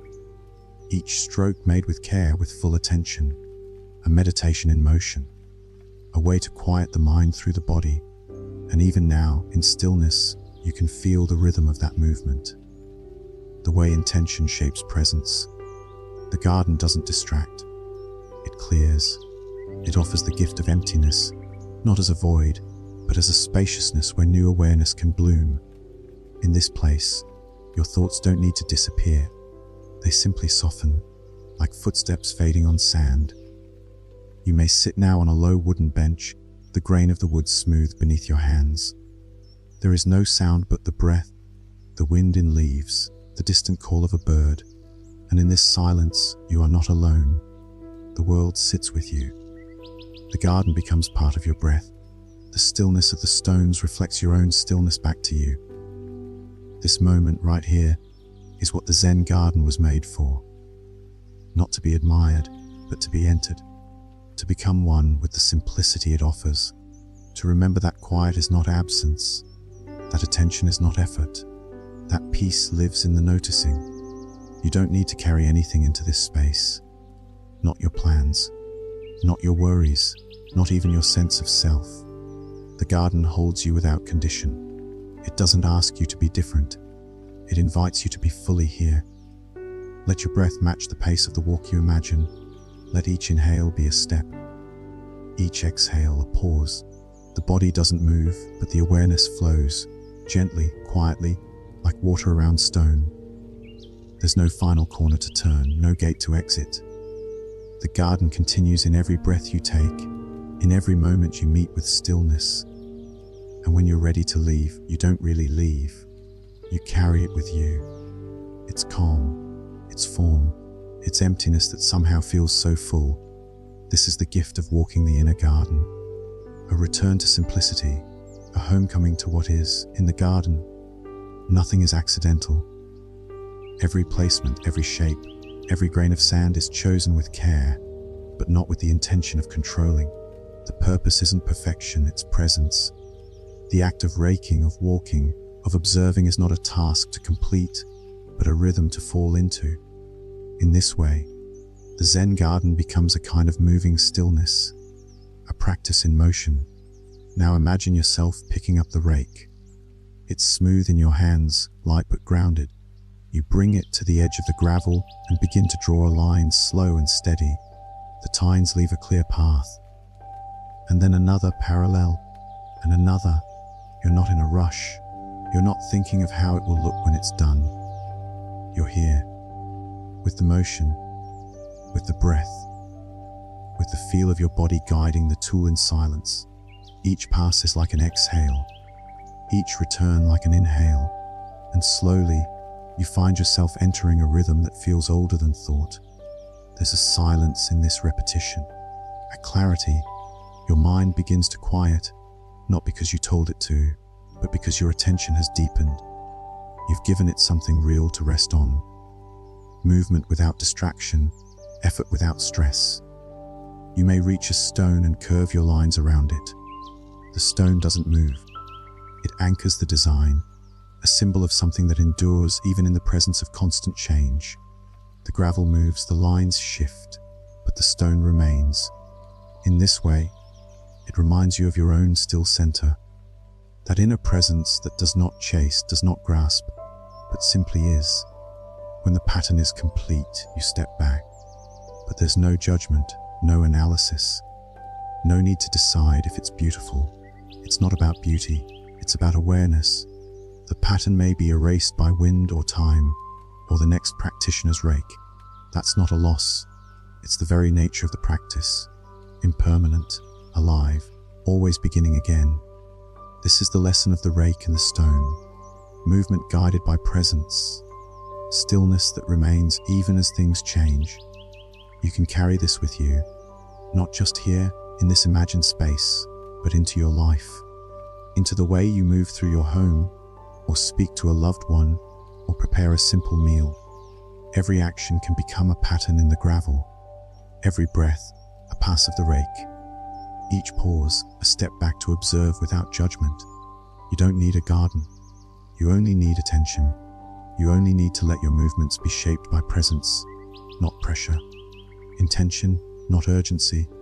The garden teaches us that small things matter, that subtle actions can carry deep peace, that we don't always have to speak or fix or achieve. Sometimes we only have to rake the gravel, place the stone, walk the path once more, and in doing so we return, not to some perfect version of ourselves, but to the self that simply notices, the self that breathes, the self that remains steady through all change. This way of being is not dramatic, it's not loud, but it is powerful, like water shaping stone over time, like wind carving lines across sand. Presence over and over creates depth. Stillness, when met with attention, reveals truth. So as you leave the garden, if you leave it at all, know that nothing is truly left behind. The rhythm stays with you, the simplicity, the silence. You may find that in a quiet moment, as you sweep the floor or fold a blanket or wash a single cup, you feel the same spaciousness, the same breath, the same pause. This is not about becoming something new. It's about becoming more deeply who you already are when you let go of everything extra. When you stop rushing, when you let your hands, your breath, your gaze return to the moment, fully and honestly. That's the heart of the practice, not the rake, not the stones, but the quiet attention with which we meet them, and the stillness we discover within ourselves when we do. When we spend time in a Zen garden, or even just sit with the idea of one, something essential begins to arise, the art of observing without needing to change. We begin to see without evaluating, to feel without resisting, and in doing so, we start to understand the quiet power of non-attachment. It's not cold, it's not distant, it's open, warm. deeply accepting. To observe without attachment is to allow everything its place without insisting that it be different. The curved line in the gravel, the unmoving stone, the space between them. Nothing is missing. Nothing is forced. This is the natural unfolding of things. And when we learn to observe ourselves in the same way, without clinging to what pleases or pushing away what hurts, we begin to uncover a deep clarity. It doesn't happen all at once. Often, we come to this moment carrying stories about who we should be, how we should feel, what we need to fix or prove. But when we pause, when we simply observe with kindness and attention, those stories begin to soften. They lose their urgency. What remains is presence, a presence that watches without grabbing, that listens without judging. Maybe right now you feel something stirring in you, a tightness in the chest, a thought looping again, a kind of restlessness. You don't need to fix it. You don't need to figure it out. You can just notice. You can sit beside it as you would sit beside a stone in the garden, quietly, respectfully, without trying to move it. This is the gift of observation without attachment. You allow space. You let what is be. And in that space, understanding often arises, not as a conclusion, but as a feeling, a knowing that this too belongs. This moment, this breath, this sensation. None of it has to be different for peace to be possible. It's like looking at a tree and not naming it, not thinking about its species or age or use, just seeing it, its form, its presence, the way it holds itself. Can we look at ourselves with the same openness? Can we regard our thoughts, our emotions, our bodies as natural parts of the landscape, changing, beautiful, impermanent? When we observe in this way, we are not separate from what we see. The watcher and the watched are not two. There's a merging, a soft union, where awareness expands and boundaries dissolve. You are not watching your life from a distance. You are resting within it, living it fully. And at the same time, you are not bound by it. This doesn't mean becoming indifferent. It means becoming more intimate, more honest. You see things as they are. You feel them deeply, but you're no longer held captive by them. They pass through like weather across the sky, and you remain, the sky itself, wide and clear. As you listen now, you might bring attention to your breath, not to control it, just to notice the inhale, the exhale, the pause in between. You're not trying to improve anything. You're simply witnessing, letting the rhythm unfold, letting the body be as it is, letting your thoughts pass like clouds across the still surface of the mind. In this way, we learn to live from a deeper place, not grasping for each pleasure, not fighting each discomfort, but simply being here, fully, softly, unshaken. And when we lose that stillness, which we all do, we come back, we return, over and over, without blame, without story, with quiet gratitude for the practice itself. Because observation without attachment is not a technique. It's a way of living. It's a way of seeing the world and yourself with gentle, honest eyes. A way of honoring the full truth of the moment without needing to possess or push. So if something rises in you now, an emotion, a memory, a longing, greet it gently. You don't have to hold it. You don't have to let it define you. Just see it, like a leaf floating past in a stream. You are not the leaf, you are the stream. And the stream keeps flowing. Stillness is not something that happens only in moments of pause. It's something we carry with us. In the Zen garden, in the practice of walking or breathing, or simply observing, we begin to cultivate that stillness not as a state of withdrawal, but as a way of living with more clarity. And now, we continue that journey, turning our attention inward toward the deeper clarity that emerges from resting into calm. There's a point where effort begins to fall away, where we no longer strain to understand or reach to fix. In that space, we don't abandon life, we meet it more fully. We stop standing outside the moment and instead begin to inhabit it, not with tension but with trust, not with analysis but with presence. clarity doesn't always come as a flash of insight. Often, it comes quietly, like mist lifting from the surface of a lake. Gradual, gentle, almost unnoticed at first. And yet something shifts. The mind begins to clear, the heart begins to settle. And without trying, you begin to see more clearly, not just outwardly, but inwardly too. In Zen, this kind of clarity is not something to achieve. It's something to remember. It's already within you. Buried, perhaps, under layers of thought and habit and worry. But it hasn't left. It's like a light behind a curtain. The more you sit, breathe, observe without force, the more that light begins to shine through. Imagine for a moment you're seated in a quiet space, surrounded by nothing but breath and silence. There's no task, no expectation, and in that space, you let go, not of everything, but just of needing to change what's here.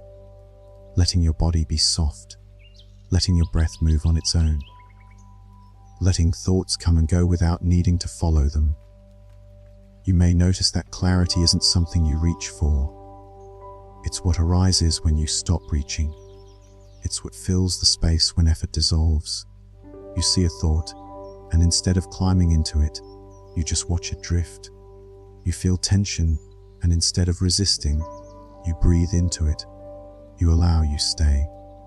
And the more you stay, the more you start to feel a kind of inner spaciousness, a quiet steadiness that isn't shaken by every passing wave, a clarity that isn't rigid but soft. You don't become detached. You become deeply connected, not to every flicker of thought, but to the moment itself, to the breath, to the life unfolding within and around you. In Zen, there's often talk of beginner's mind. It's not a mind filled with knowledge. It's a mind open to what is, free from assumptions, free from the need to sort, label, define. When you let that mind emerge, the world becomes simple again. Not because it's less complex, but because you're no longer tangled in it. You can bring that clarity into every part of your life, into the way you speak, the way you eat, the way you rest. You can notice when the mind gets cloudy, when thoughts become sticky, and gently return, not by force, but by choice, not to a blank mind, but to an open one that sees clearly, feels clearly, and doesn't need to hold on to everything that passes through. This is the gift of calm. Not an escape from life, but a clearer way of being within it, a way of responding instead of reacting, of listening without rushing to speak, of seeing things as they are, without the haze of fear or desire or expectation. So now, as you listen, you might feel something settling in you, a quiet realization that there's nothing more to do right now, nothing to improve, nothing to solve, just this breath, just this moment, just this calm unfolding gently, like petals opening in the dark. Let clarity come not as something you demand, but as something you invite. Let it rise from the quiet. Let it fill you with ease, with stillness, with presence, and trust that it will return again and again, each time you stop and listen. As night deepens and silence settles in more fully, there's a soft invitation in the air, a call not to think more or do more, but to gently let go.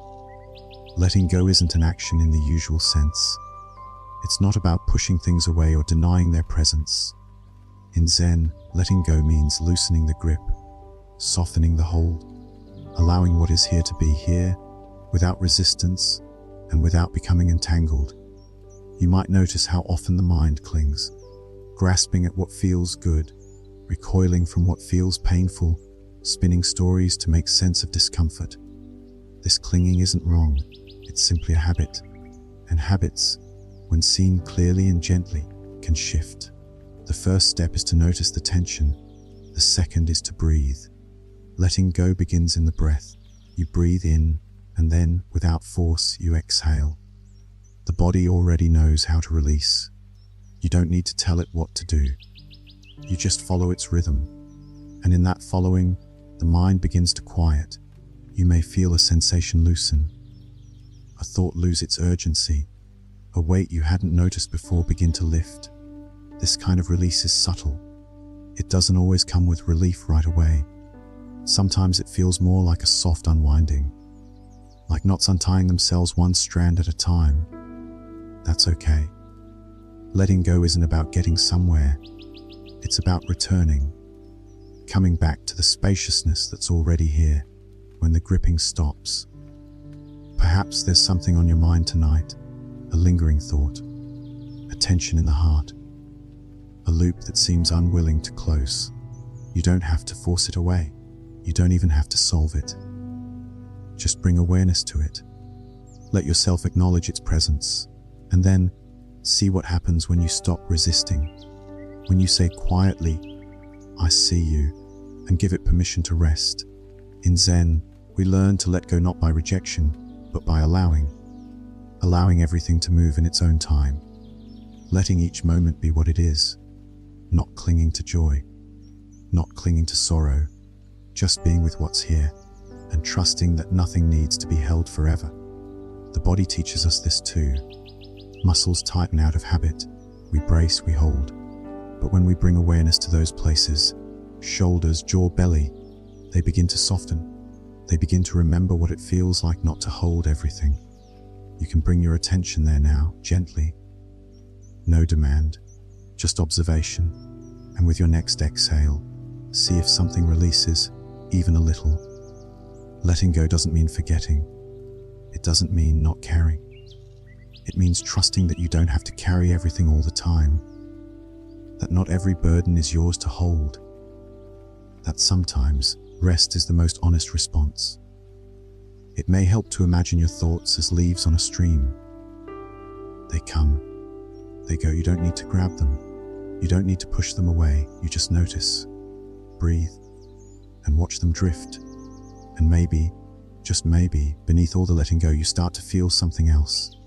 A presence, a quiet spaciousness that doesn't come from having answers, but from no longer needing them. This is what Zen points to again and again, the freedom that arises not from more effort, but from surrender. You can still care. You can still show up fully for your life. But now, you do it with an open hand, with a quiet mind, with a soft heart. Let this be your practice tonight. Not to hold on tighter, but to hold more gently. Not to close around your thoughts, but to breathe through them. To trust that what is real will remain, even when the grasping stops. And as you rest now, feel yourself supported, not just by the surface beneath you, but by the stillness within you. You are not falling, you are releasing. And in that release, there is peace. Let go of the noise. Let go of the shoulds. Let go of needing to get it right. You are already here, and that is enough. To let go is to make space for rest, for ease, for something deeper to take root. And when we soften our grip, we begin to feel more clearly what lies beneath all that effort. Often, what we find is a truth that Zen returns to again and again: impermanence. Everything changes, everything shifts, and the more we resist that truth, the more tension we create. But when we begin to accept it, not just as an idea, but as a lived reality, peace begins to emerge. Impermanence isn't a flaw in the design of life. It is the design. Seasons shift, feelings pass, bodies change, thoughts appear and dissolve, relationships move through cycles.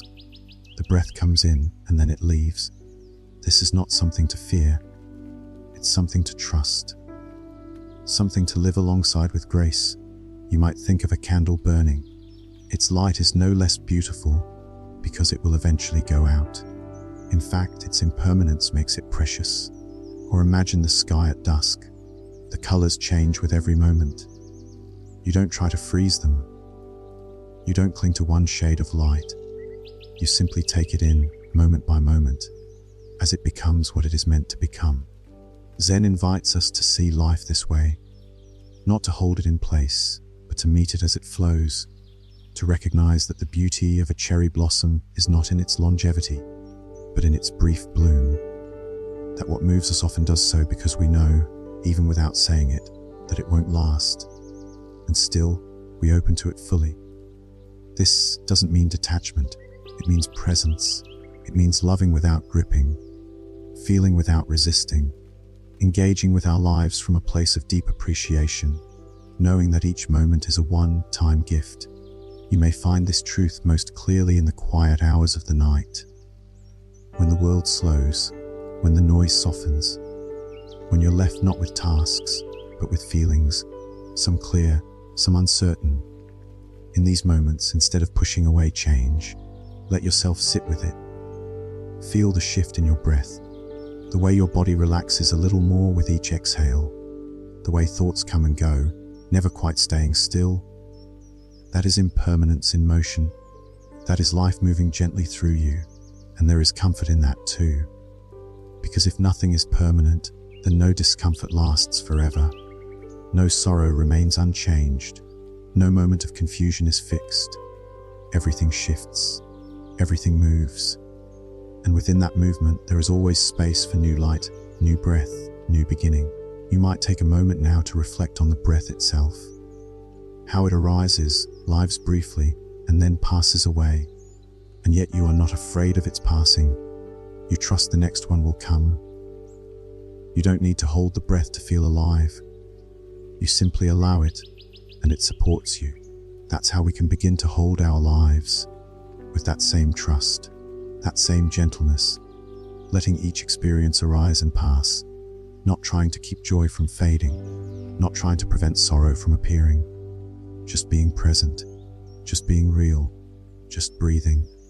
And in that rhythm we find steadiness, not in clinging to what we love, not in pushing away what we fear, but in standing in the middle of the flow and saying, yes, this too. Because the stillness we speak of is not the stillness of nothing happening. It's the stillness that sees everything happen and stays open anyway. It's the awareness that watches leaves fall without panic, that watches flowers bloom without holding them too tight, that watches night give way to dawn without regret. So rest now with the understanding that everything is changing. And that's not something to be fixed. It's something to be honored. Let your thoughts move as they do. Let your emotions come and go. Let the breath rise and fall. Let life live through you. You are not here to control the tide. You are here to feel it, to float with it, to trust its rhythm, even when you don't know where it's going next. And as you lie in the dark, listening, breathing, being, know that this moment too is part of that rhythm. It is fleeting, and that's what makes it so deeply worth living. And now we arrive at one of the most gentle invitations Zen has to offer: rest. Not as a pause between effort, not as something you earn by working hard enough, but as a way of being, as a return to what your body and mind already know, how to surrender, how to soften, how to simply be. In our world, sleep is often treated like a delay, a thing we do after we've done everything else. But in Zen, sleep is not separate from the path, it is part of it. A moment of release, of renewal, of surrender. When you close your eyes with awareness, you are not shutting the world out. You are turning towards something quieter, something deeper. You are entering the vast stillness where thought loses its shape, and all that's left is breath and presence. So now, let your body begin to fall into that rhythm. Let it grow heavier, softer. You don't need to hold yourself up anymore. The ground will carry you. The bed will hold you. You can let go of the doing. Let go of the list in your mind. Let go of the idea that you have to think everything through before rest is allowed. Rest is already here. You are already in it. Each breath you take is a lullaby, a quiet reassurance. Inhale and receive the calm of the moment. Exhale and offer the weight of the day back to the dark. You don't need to manage this. You don't need to sleep a certain way. You only need to let the moment unfold. Let the silence deepen. Zen reminds us that sleep is a form of surrender, not a failure of awareness, but its fulfillment. When the mind finally stops trying to fix and explain and hold, it returns to its most natural state, open, at ease, unwound. In the same way that a field lies quiet under moonlight, your mind too can rest in stillness, untouched, untroubled, aware but ungrasping. Let yourself feel that now, not as a thought, but as a sensation. The weight in your limbs, the slow warmth spreading through your chest, the space between your thoughts beginning to stretch. You may still hear sounds, you may still feel tension in places, but you are not fighting it. You are allowing it. You are resting into it. The moment sleep arrives is not something you control. You don't have to chase it. You simply have to be here, breathing, listening, feeling the quiet expand. And when the time comes, sleep will meet you like an old friend. Not because you forced it, but because you made space for it to return. Even if thoughts continue, even if the body is restless, even if you don't feel peaceful yet, that's okay. You're not trying to reach a perfect stillness. You're just returning to now, again and again, letting each breath guide you, letting each moment soften a little more. The same way the tide pulls away from shore, your awareness may slowly draw back, not gone, just quiet, just drifting. Let it. Let yourself become the sea, wide and deep and slow. Let yourself dissolve into the hush of night, into the sound beneath the sound. You are not separate from stillness. You are made of it. Beneath the noise, beneath the movement, beneath the thought, there is something constant, something quiet, something steady. So let go, not because you must, but because you can. Let the weight fall from your shoulders. Let your heart beat slow. Let your breath carry you like a gentle river, down, down toward the open quiet of sleep. No effort, no force, just breath, just now. You are here. You are safe. You can rest. As you begin to rest more deeply, the edges of your awareness may blur, softening like ink in water. You're not disappearing. You're dissolving gently into presence. What remains is not blankness, but a kind of vivid calm, a still awareness that doesn't demand attention, but welcomes it. Here, in this quiet unfolding, we begin to touch what Zen calls our original nature. This original nature isn't something we have to create. It isn't something we improve or purify or chase. It's what's already here, beneath the noise, behind the roles, before the thoughts. It's the part of you that doesn't come and go. The part of you that doesn't rise and fall with success or failure, happiness or sorrow. It's the ground beneath all experience, silent, spacious, unmoving. Zen often points to this nature not with explanation, but with gestures, images, or silence. Because it isn't something the mind can fully hold. It's more like a presence we remember once we stop trying to define it. It's the still point behind the breath, the calm behind the heartbeat, the clarity that watches even your thoughts arise and fade. You don't have to go anywhere to find it. In fact, the more you try to find it, the more it slips through your fingers. But when you let go, truly let go, and simply be, you may notice it, not as a dramatic revelation, not as a flash of light, but as the unmistakable feeling of being home, of no longer needing to become anything other than what you already are. Right now, in this moment, you are not your thoughts. You are not your emotions. You are not your story. All of those are passing, but you remain. That soft awareness that notices the rise and fall of thought without clinging. That presence that listens to the rhythm of your breath without control. That is who you are when everything else falls away. Imagine now a wide, open sky. And in that sky, clouds move, some light, some dark, some thick with emotion, others barely there. You don't need to chase them. You don't need to clear them. You are not the clouds. You are the sky open, vast, unmoved. That's your original nature. It doesn't strive.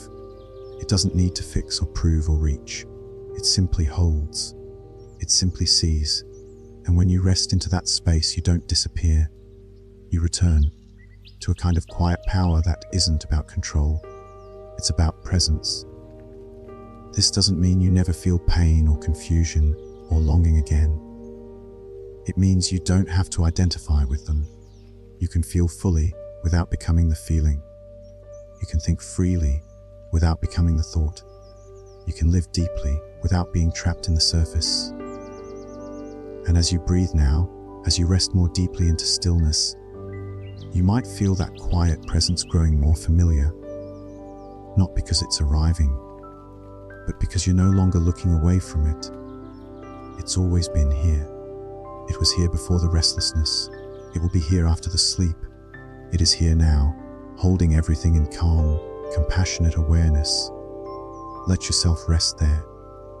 Let yourself trust that you don't need to do anything to earn peace. You don't need to become perfect. You don't need to solve your life in the dark. You are already held, already complete. Or else Zen does not offer a promise of escape. It offers the truth of presence. The truth that in stillness, we don't avoid the world, we touch it more fully. And in this moment, you are touching something sacred, not with effort, but with silence, with trust, with breath.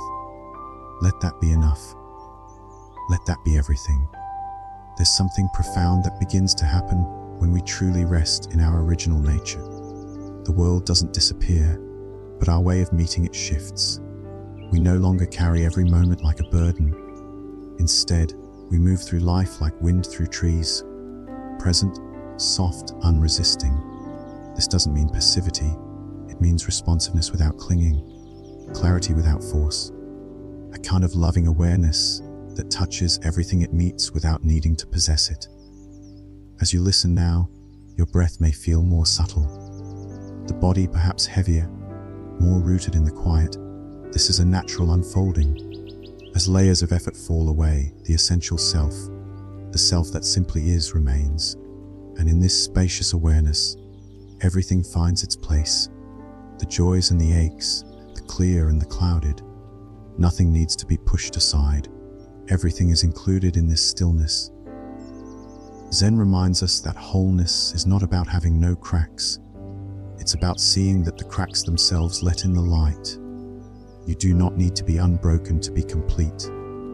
You are already whole, even with the questions that haven't yet been answered. Even with the parts of yourself still learning how to soften. Even in your silence, and even in your struggle, there is something radiant, unchanged. You are not here to become some perfect version of a peaceful being. You are here to be fully present with what is real. And right now, this is real: the slow rhythm of your breath, the gentle weight of your body, the dark holding you like a quiet ocean. You are not falling away, you are falling inward, toward truth, toward stillness, toward the part of you that has never left. There's a moment in the practice where all striving drops, and what's left isn't emptiness, but fullness. Not noise, but a deep kind of listening, a presence that says, "This is enough, this breath, this silence, this being."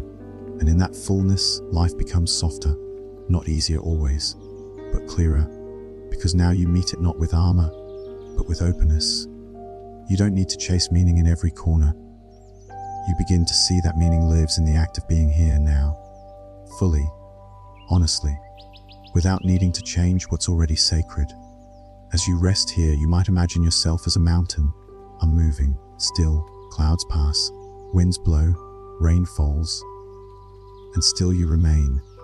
You don't resist the weather, you simply witness it. Let it come, let it go, let it shape you, but never unground you. This is the steadiness Zen speaks of, not the absence of experience, but the unwavering presence that holds all experience. You are that presence, you are that mountain, not in some grand or distant way, but in the quiet strength of your being, exactly as you are. And if the mind wanders, let it. If a thought arises, see it, then release it. No judgment, no correction, just the return, again and again, back to the breath, back to the body, back to this unfolding moment. You don't need to understand everything to rest. You don't need to know how this night will end. You only need to be here, with the breath, with the silence, with the still, watching presence that is always quietly waiting for you to return. Let that presence hold you now. Let it wrap around you like a soft, invisible blanket. Let it remind you that you don't have to carry everything alone, that even in the quiet, you are deeply supported. And as the night stretches on, you may find yourself drifting, not away but deeper. Deeper into calm, deeper into trust, deeper into yourself. This is not escape. This is arrival. This is peace. There is a kind of knowing that doesn't come from thought. It doesn't arrive through reasoning or remembering.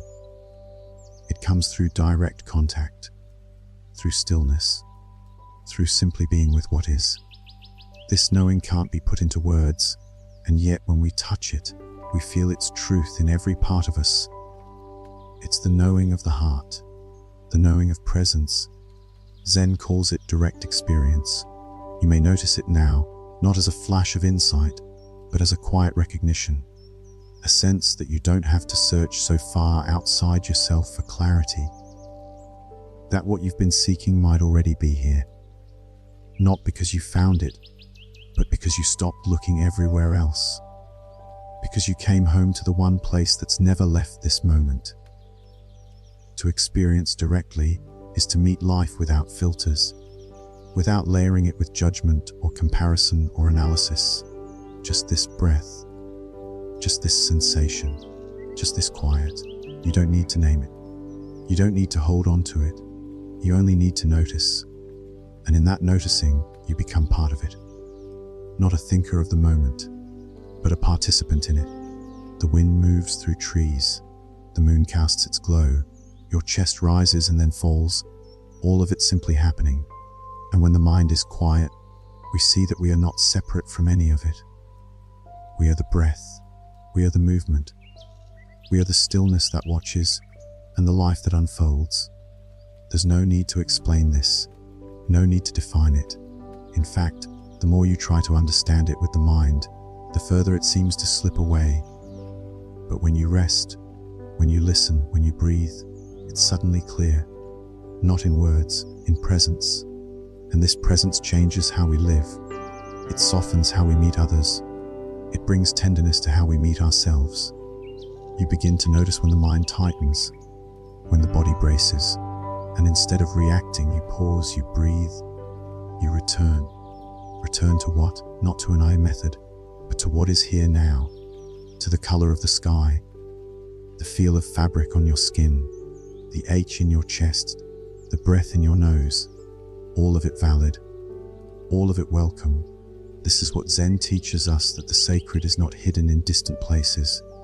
It's right here in the ordinary, in the cup of tea, in the step across the room, in the breath before sleep. When you meet life directly, without dressing it up or pushing it away, you find something extraordinary in the simple. You don't need to go searching. You don't need to prepare. The moment is always ready. The breath is always here. And every time you come back, you strengthen a kind of trust, not in control but in allowing, in surrender, in being fully alive to what is. Now, as you rest in this space, notice what it feels like to experience without reaching, to feel without analyzing, to hear these words not just with your mind, but with your whole being. Let them settle in, like water finding its level. Let them echo quietly, not as something to remember, but as something you already know. You are not separate from this moment. You never were. You don't need to try to connect. You are the connection. And as night deepens around you, and your body continues to unwind, let your awareness remain soft and open. Let it hold the quiet. Let it be held by it. There's nowhere to go. Nothing more to figure out. Just this moment. Just this calm. Just this quiet knowing, whispering gently within you, this is enough. And now, as the night draws on and stillness deepens, we begin to notice the gentle rhythm of presence settling into the body, into the breath, into the space around us. There is no rush here, no pressure to hold anything or solve anything, only a continued return to this quiet unfolding, one breath at a time. You may feel the thoughts slow, not because you push them away, but because they're no longer being fed. Like a fire without wood, they fade. You are not empty. You are clear. You are not gone. You are fully here. The presence that remains is not blank, it is vivid, open and gently aware. This is the heart of Zen stillness. Not a silence that hides, but one that reveals. Not an escape, but a homecoming. And when you come home to the present like this, you realize there is so much more space than you thought, so much room to simply be. Let that space hold you now. Feel how it wraps around every thought, every breath, every sensation. There is nothing outside of it, even the smallest tension or the quietest joy. Everything belongs. Everything is part of this vast, quiet awareness. You might notice that your breath has its own intelligence. It knows how to slow when you're calm. It knows how to deepen when you're safe. And you are safe now. There is no demand here, no urgency. Just the gentle rhythm of your own being. Just breath, just stillness. The body softens even more. Maybe the hands grow heavy, the feet warm, the chest gently rises and falls. The muscles unwind without effort. Even the smallest parts of you begin to understand this is rest. This is permission. You don't have to hold yourself together tonight. You don't have to perform strength. You can soften. You can surrender. You can trust that nothing essential will be lost in letting go. In fact, you'll find something deeper, something quieter, something true. And this truth is not far away. It's not waiting for you in some future moment. It's here now, as you lie in stillness, as you listen, as you breathe. It's the truth of enoughness. The truth that says, you are already whole, already resting in the very heart of life, not separate, not lacking, just here. Zen teaches us that the more we let go, the more life begins to reveal itself, not in grand gestures, but in the subtle moments, in the whisper of the breeze, in the warmth of your own skin, in the silence between your thoughts. Let that silence speak now. Let it speak in its own language, the language of peace, of rest, of deep, wordless knowing. There's nothing to fear in this stillness. It won't erase you. It won't abandon you. It welcomes you. It holds you. It reminds you that you've never been apart from what matters most. You are not behind. You are not too late. You are not missing anything. This breath is enough. This presence is enough. This night, just as it is, holds everything you need. So rest in it, rest fully. Rest without questions. Let this be your practice, not doing, not becoming, not fixing, but being. Being gently, honestly, lovingly present with what is. And in that presence, discover again what it means to be alive, not in motion, not in striving, but in stillness. You are here, and this moment, this breath, this quiet, is more than enough. There's a softness to this part of the night, a kind of hush that doesn't ask anything of you. It doesn't pull or prod or demand. It simply offers itself, like a quiet friend sitting beside you, asking nothing, needing nothing. This is the space where insight doesn't come from thinking harder, but from releasing the need to think at all. And as you sink deeper into this quiet, you may notice how much is happening without effort. The breath flows without command. The body restores itself. The mind, given space, begins to unwind. The world continues to turn, and you don't need to manage it. There is something deeply comforting in this truth, that life, in its natural rhythm, takes care of so much without our interference. Zen often reminds us that effort has its place, but it is not always the way. Sometimes non-doing is the most skillful action. Sometimes just being present with what is, without interference, without control, is the most profound offering we can make. Right now, that's what you're doing. Not forcing your way to peace, but allowing peace to find you. Letting the breath move through you. Letting thoughts come and go. Letting the stillness deepen naturally, like dusk slipping into night. And in this quiet, so much begins to come forward. Not as a flash or a conclusion, but as a soft unfolding. You may feel memories pass through like leaves in a stream, some light, some heavy, but none needing to be held. You may feel feelings rise and fall, without judgment, without needing to change them. Everything belongs. Everything is allowed. Let your awareness widen now. Imagine the space around you extending gently in all directions. No walls, no limits, just openness. You are not confined to a small corner of thought. You are resting in a vast field of awareness, spacious, patient, infinite. Here, you don't need to know the answers. You don't need to predict or plan. You can lay it all down. The questions, the worries, the future, the past, just for now, just for this breath. In Zen, there's a phrase often used during meditation, just this. It points to the power of now, not as a philosophy, but as an experience. Just this moment, just this breath, just this feeling of being alive without needing to grasp or resist. So let that be your focus now, just this.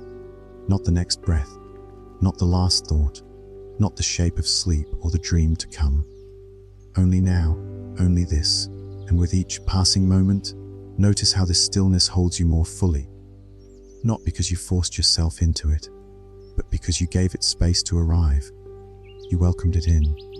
You stopped trying to outpace it, and it caught up to you. Or maybe you caught up to it. Either way, here it is. Let it wrap around you now, like a warm wind on cool skin, like water settling after movement, like night blooming into its fullest silence. You don't have to earn this stillness. You only have to receive it. And even that isn't work. It's simply noticing. Noticing what's already here, what's always been here, what's been waiting patiently beneath all the noise. So breathe gently, rest deeply. Trust that you are where you need to be. That this moment is not a pause on the way to life. It is life. And you are living it, quietly. Now, there's a certain intimacy that arises in the deep hours of the night. The world quiets, the distractions fall away, and what's left is something more raw, more honest. This is the hour when things can be felt more clearly, not because they change, but because we finally stop turning away. We begin to notice the small things, the rhythm of breath, the way the body settles, the gentle echo of thought as it softens and fades. And in that noticing, a new kind of connection begins. You might feel it now, not as an idea, but as a sensation, a sense that you are deeply here, that this stillness is not a blank space, but a presence that doesn't demand or pull. It only waits and welcomes, the same way the sky holds the stars without needing to shine for them, the same way a parent watches a sleeping child, not needing to intervene, just being there fully. This is how awareness holds you. This is how Zen invites you to be with yourself. No fixing, no striving, no commentary, just presence. Just the willingness to feel what is true, even if it's quiet, even if it's tender, even if it moves slowly. And it's in this slowness that we begin to see what's often missed in our hurried days. How precious it is just to breathe. How meaningful it is to feel the weight of the body supported by the earth. How sacred it is to be in this moment, unrushed, untouched by expectation. Zen doesn't try to make life feel perfect. It doesn't avoid difficulty or paint over pain. Instead, it shows us how to sit with what is, how to meet even discomfort with compassion, how to hold even confusion with stillness. You don't have to make sense of everything. You only have to stay present with it. So let the breath be your anchor now. Let it draw you closer to the ground of your being. Not the stories, not the identities, but the still, silent witness behind it all. That part of you that watches thought arise and fade, emotions swell and soften, sensation flicker and dissolve. That witness is not outside of you. It is you, the deeper you. The you that does not change with circumstance. The you that remains even when everything else shifts. It doesn't need to be impressive. It doesn't need to be explained. It only needs to be remembered. And when you remember it, when you truly feel its presence, you begin to live differently. You speak more gently. You listen more deeply. You rest more fully. You don't lose yourself in the surface of things because you know where you begin. You know where your stillness lives. Let that stillness guide you now. Let it shape this moment. Let it show you that you're not missing anything. You're not falling behind. You're not doing it wrong. You are exactly where you need to be. And if doubt arises, let it. If emotion stirs, let it. Everything is allowed here. Nothing is pushed out. Because the truth is, when we stop trying to control our experience, we begin to truly experience it. And that is freedom. So rest in that freedom now. The freedom of simply being. The freedom of not having to prove anything. The freedom of letting this moment be enough, because it is. You are breathing. You are here. And that is everything. Somewhere in this stillness, you may begin to notice a soft sense of trust forming. Not a trust in answers, or outcomes, or predictions, but a deeper trust, the kind that doesn't need to explain itself. A trust in the rhythm of life, in the unfolding of each breath, in the presence of this moment exactly as it is. This is the kind of trust Zen cultivates. Quiet, unwavering, without drama. It may begin as something almost imperceptible, a flicker of ease, a gentle loosening of effort. But it grows each time you choose to meet your experience without judgment.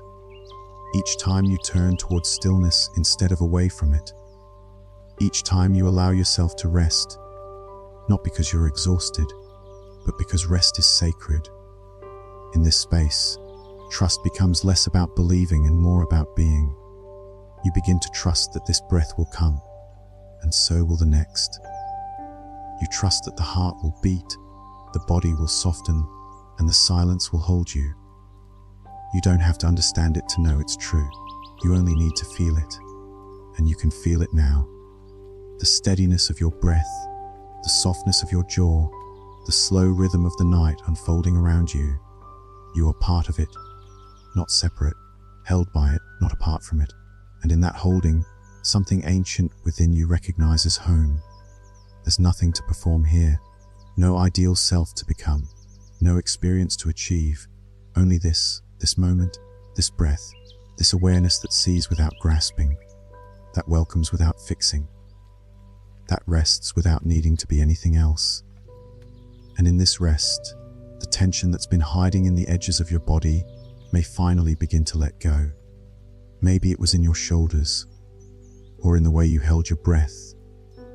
Maybe it lived in the mind's quiet striving. Whatever it was, you don't need to chase it out. Just notice. Just soften. Just let go a little more. Zen teaches that the truth is not something distant to be attained, but something simple to be remembered. You already know how to be here. You already know how to breathe. You already know what peace feels like, perhaps not in grand, sweeping moments, but in small, sacred ones, like this one. Right now, everything you need is within you, and everything outside of you can wait. The world will still be there. The responsibilities, the plans, the questions, they'll return. But this stillness, this presence, it's a gift you rarely give yourself. And it costs nothing. It asks for nothing. It only waits for you to remember it. So let yourself sink more deeply now. Let go of even trying to meditate. Let go of any idea of doing it right. Just be. Just feel the quiet breath, the warm gravity of the body, the sound of these words wrapping gently around your awareness. There is no need to rush through this. No need to get anywhere. You are already here. And here is enough. This stillness is not asking you to become anything. It's reminding you of what you already are. And what you are is vast, calm, steady, open. There may be movement in your mind. That's okay. There may be emotion in your heart. That's okay too. You are not those things. You are the space in which they arise and fall. You are the presence that sees them with compassion, then lets them pass. Keep resting in that presence. Let it carry you like a slow-moving river. Let it hold you like warm sunlight on skin. Let it whisper, without sound, you are already whole. You are already home. When we allow the body to settle, when we give the mind permission to slow down, we begin to notice what has always been here beneath the surface. An innate, quiet presence. It doesn't require a special moment to arrive. It doesn't depend on having all the right circumstances. In truth, it's not even something that needs to be created. It's revealed, like the sky behind the clouds, like the stillness beneath the noise. Right now, that stillness is rising. It's unfolding in you, around you, through you. The breath comes softly, without demand. The thoughts grow fainter, not by force, but by gentle disinterest. You no longer need to engage with each one. You can watch them pass like distant birds across a twilight sky, present but not personal, real but not defining. What remains is something tender, something true. The quiet sensation of being here, without needing to prove anything, without needing to be anywhere else. And as you settle deeper into this state of being, you might find a kind of gratitude rising, not the kind that comes from thinking, but the kind that comes from feeling. A subtle recognition of the gift of this moment, this breath, this night. You don't need to do anything with it. You don't need to capture it. Just let it move through you, like a song heard once but never forgotten. It will leave an imprint. It already has. Zen often reminds us that everything we seek is already present, not in some hidden place, but here, in the overlooked and the ordinary, in the space between thoughts, in the stillness that holds all movement, in the quiet joy of simply being. And when we really let ourselves feel that, when we surrender the urge to seek, to fix, to change, something inside relaxes. The tension we didn't even know we were carrying begins to dissolve. The mind no longer tries to hold everything. The heart no longer needs to defend. There is nothing left to do but rest and listen. So listen now, not with your ears but with your presence. Listen to the silence as it speaks, not in words but in sensations, in breath, in space, in the tender rhythm of your own existence.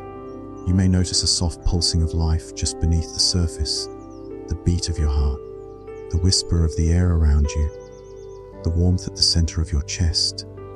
These are not distractions, they are reminders, each one pointing you back to this moment, back to yourself, back to the stillness that was never separate from you. Even now, with so much undone, you are whole. Even now, with thoughts still circling, you are still. Even now, as night holds you, you are free to let go. Let go of needing to understand. Let go of the urge to measure progress. Let go of the idea that peace is something you must earn. It's already here, and every breath you take is a return to that truth. There is no more to achieve tonight, no more steps to take, no more roles to play. You are allowed to rest, not as a reward, but as your natural stays your right, as a gift to yourself. So rest. Let the body continue to soften. Let the mind continue to quiet. Let this stillness hold you like a gentle tide, moving with you, never against you. You are not alone here. This quiet belongs to all of us. This stillness touches every life. In it, we meet something universal, something ancient, something that sees us not as problems to solve, but as beings to love, to hold, to welcome home. And that's what this is: homecoming, not to a place, not to a version of yourself, but to presence, to truth, to the unshakable calm at the center of everything. You are home. And now, as the silence grows even deeper, there's a subtle shift, like a tide turning, not with force, but with certainty. You've traveled inward, slowly, gently, and now you're arriving at a place within yourself that feels both spacious and intimate.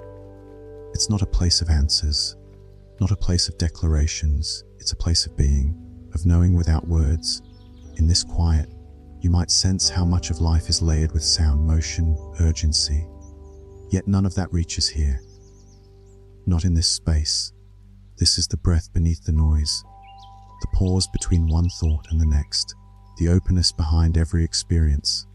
Let your attention rest here. Not fixed, not rigid, but soft, like a feather floating in the air, suspended by stillness itself. Notice how the body responds to this kind of attention, the way the shoulders settle, the way the belly loosens, The way the face softens around the eyes and jaw. Nothing forced, nothing effortful, just ease rediscovered. If the mind begins to wander, as it does, let it. But notice too, how quickly it can return when invited, like a bird circling back to its nest. And each time you return, it gets a little easier, a little more natural, because deep down, stillness is familiar. You were born knowing how to be here. We forget, of course. That's part of life. But we can remember too.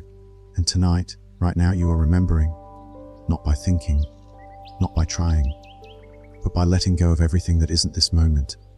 Let yourself take one deep breath, in slowly and out gently.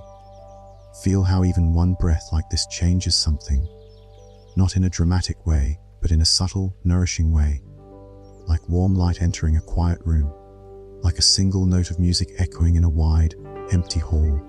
There is no hurry, no need to rush into the next moment.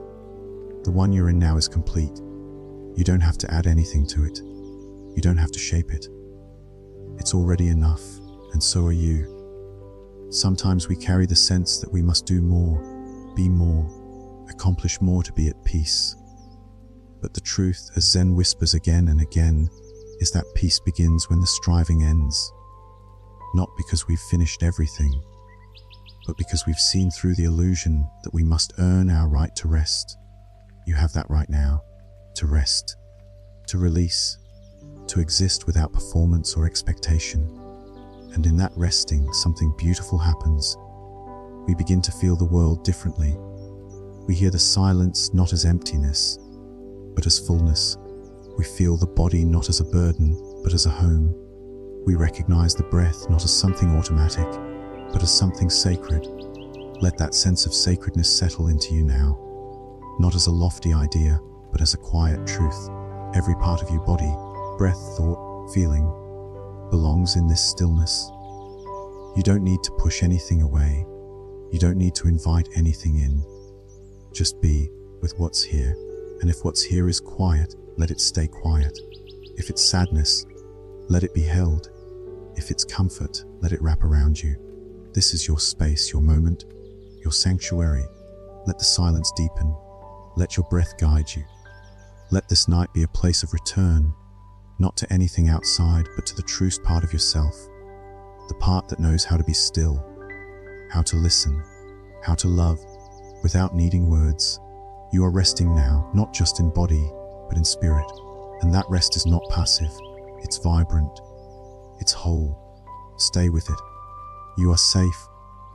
You are home. There's a rhythm in this stillness, a slow, patient rhythm that doesn't rush and doesn't falter. It beats quietly beneath the surface of everything, like the tide against the shore or the wind threading softly through trees in the dark. You don't have to find it. You're already part of it. And as you relax more deeply, that rhythm begins to feel like your own heartbeat, your own breath, your own silence. Feel into that rhythm now. Let it guide you inward. Let it remind you that you don't need to carry every thought to its conclusion. You don't need to chase every feeling to its meaning. It's okay to let things be unfinished. It's okay not to know. Sometimes stillness is the only answer we need. And it says enough, not in words, but in presence. This kind of presence asks nothing of you. It doesn't critique. It doesn't expect. It only offers. It offers space. It offers quiet. It offers the kind of rest that touches not just the body, but the soul. And when you allow yourself to receive that kind of rest, something inside you changes. Not suddenly, not dramatically, but truthfully. You begin to trust again. Trust that it's okay to stop. Trust that nothing urgent needs your attention right now. Trust that in this very breath, you are complete. You may have noticed by now how silence changes when you give it your attention. It no longer feels empty. It becomes textured, rich, full of nuance. Maybe you hear the sound of your breath brushing in and out. Maybe you sense a distant sound in the room, or the way your heartbeat pulses gently beneath your ribs. These are not distractions, they're part of the experience. They're the sound of life continuing, softly, calmly, without rush. In this moment, life is not something you have to keep up with. It's something you can rest inside. And as you rest, the layers of tension fall away. You don't need to perform here. You don't need to fix anything. You are simply allowed to exist. And in that allowance, you reconnect with something elemental, something beyond words, a kind of simplicity that is deeply healing. You realize that so much of what you've been carrying isn't needed right now. The worries, the striving, the constant narration of how things should be, it can all be set down like heavy bags beside a quiet stream. And in their place, what remains is enough breath, enough presence, enough space. Let yourself dwell in that enoughness. Let it fill the spaces where doubt used to live. Let it smooth the edges of your thinking. Let it soak into the soft corners of your heart. There is no finish line here, no test to pass, no role to play, just breath, just presence, just you in this moment, gently unfolding together. So stay with this breath, follow it like a path in, out, out, each breath reminding you there is no danger, there is no urgency, there is only now. And now is kind. You may feel sensations shifting, a wave of warmth across your shoulders, a coolness at the tip of your nose, the way your hands rest without effort. Let yourself be curious, let yourself observe without reacting. This is what it means to be with yourself, not as a project, not as a problem, but as a presence. This kind of being is sacred, not in a grand or dramatic way, but in the quiet way a candle glows in the dark, constant, humble. Real, you are glowing now.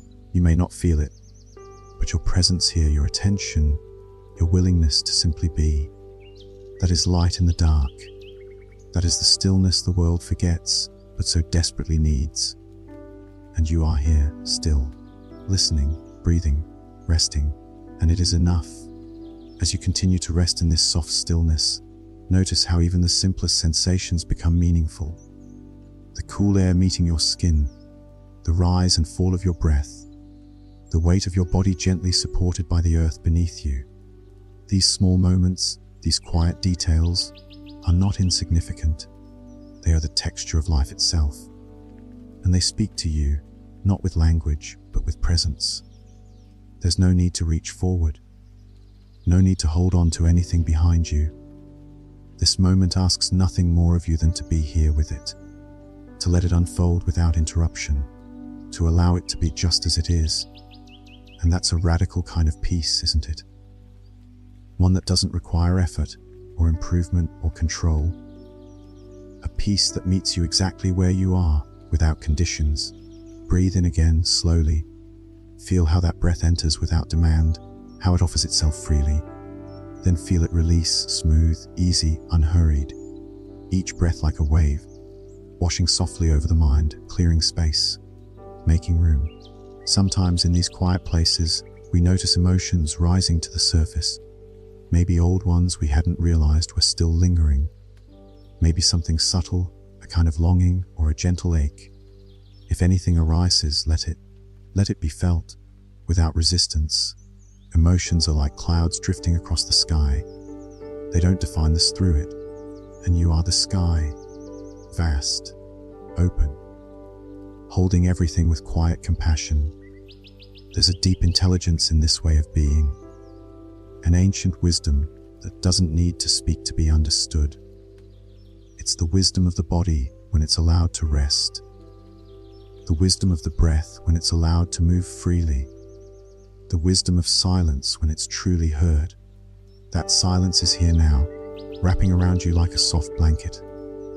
Feel how it settles into your bones, how it calms the spaces in between your thoughts. You don't have to chase it. You don't have to protect it. You only have to welcome it. Let yourself receive that welcome too. Imagine the silence welcoming you, not just your calm, collected self, but all of you. Even the restless parts, the uncertain parts, the parts still learning how to let go. All of you belongs here. You may begin to sense a kind of gratitude forming, not loud or dramatic, but quiet and steady. Gratitude for this breath, for this stillness, for this moment where you don't have to prove anything, fix anything, or become anything.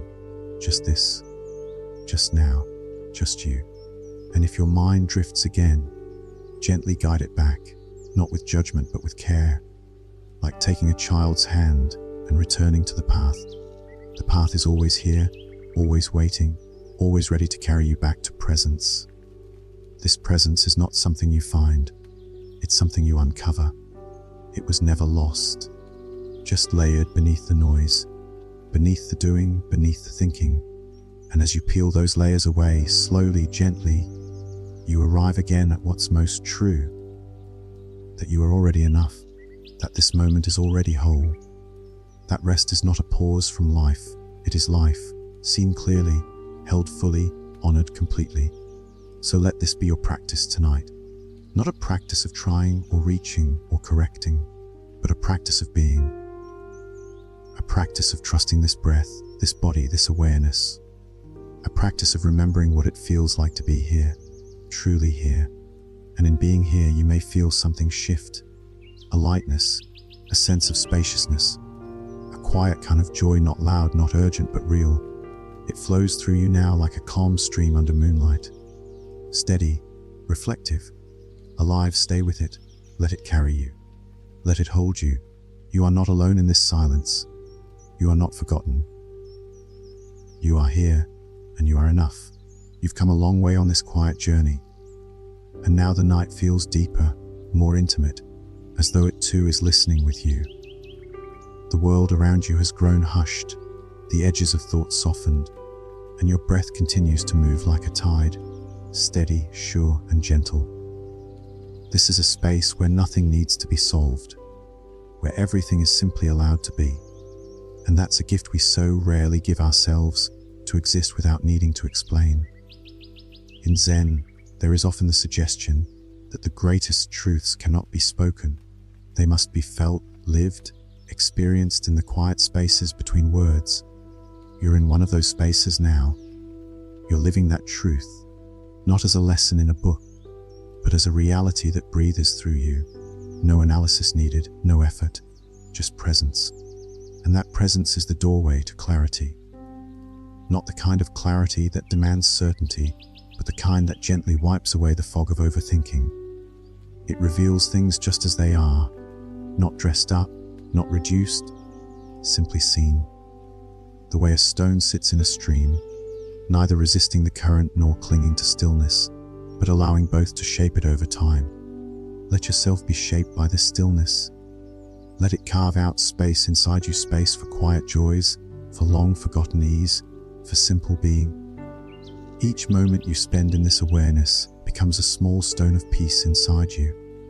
You carry it with you, even when the noise returns, even when the demands of the day rush back in.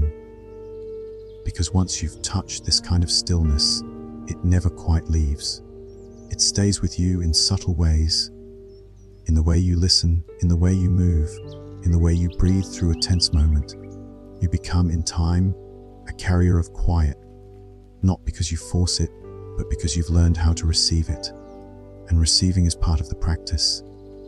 In a world that so often pushes us to produce, to fix, to act, it's radical to pause and allow ourselves to be nourished by breath, by silence, by stillness. And that nourishment is not weakness, it's strength, it's resilience. It's what allows us to show up with softness in a hard world. You're feeling that nourishment now, in the looseness of your jaw, the calm behind your eyes, the weightlessness in your limbs. Let it deepen. Let it move into the corners of your being that still hold on, that still brace, that still expect something to go wrong. Whisper to those parts, it's safe now. You can rest, and they'll believe you because the body knows truth when it hears it in your breath. Slow, deep, unafraid. This is the sound of your own presence. The music of now, it doesn't need melody. It doesn't need lyrics, it just is. And it is beautiful. So take another breath. Let it reach all the way down. Let it sweep gently through your belly, your chest, your throat. Let it rise up and leave without resistance. No performance, no holding, just ease. You've been learning to live like this, quietly, deeply. And every moment you've spent in this stillness has added something meaningful to you, not as something you collect or own, but as something that becomes part of your way of being.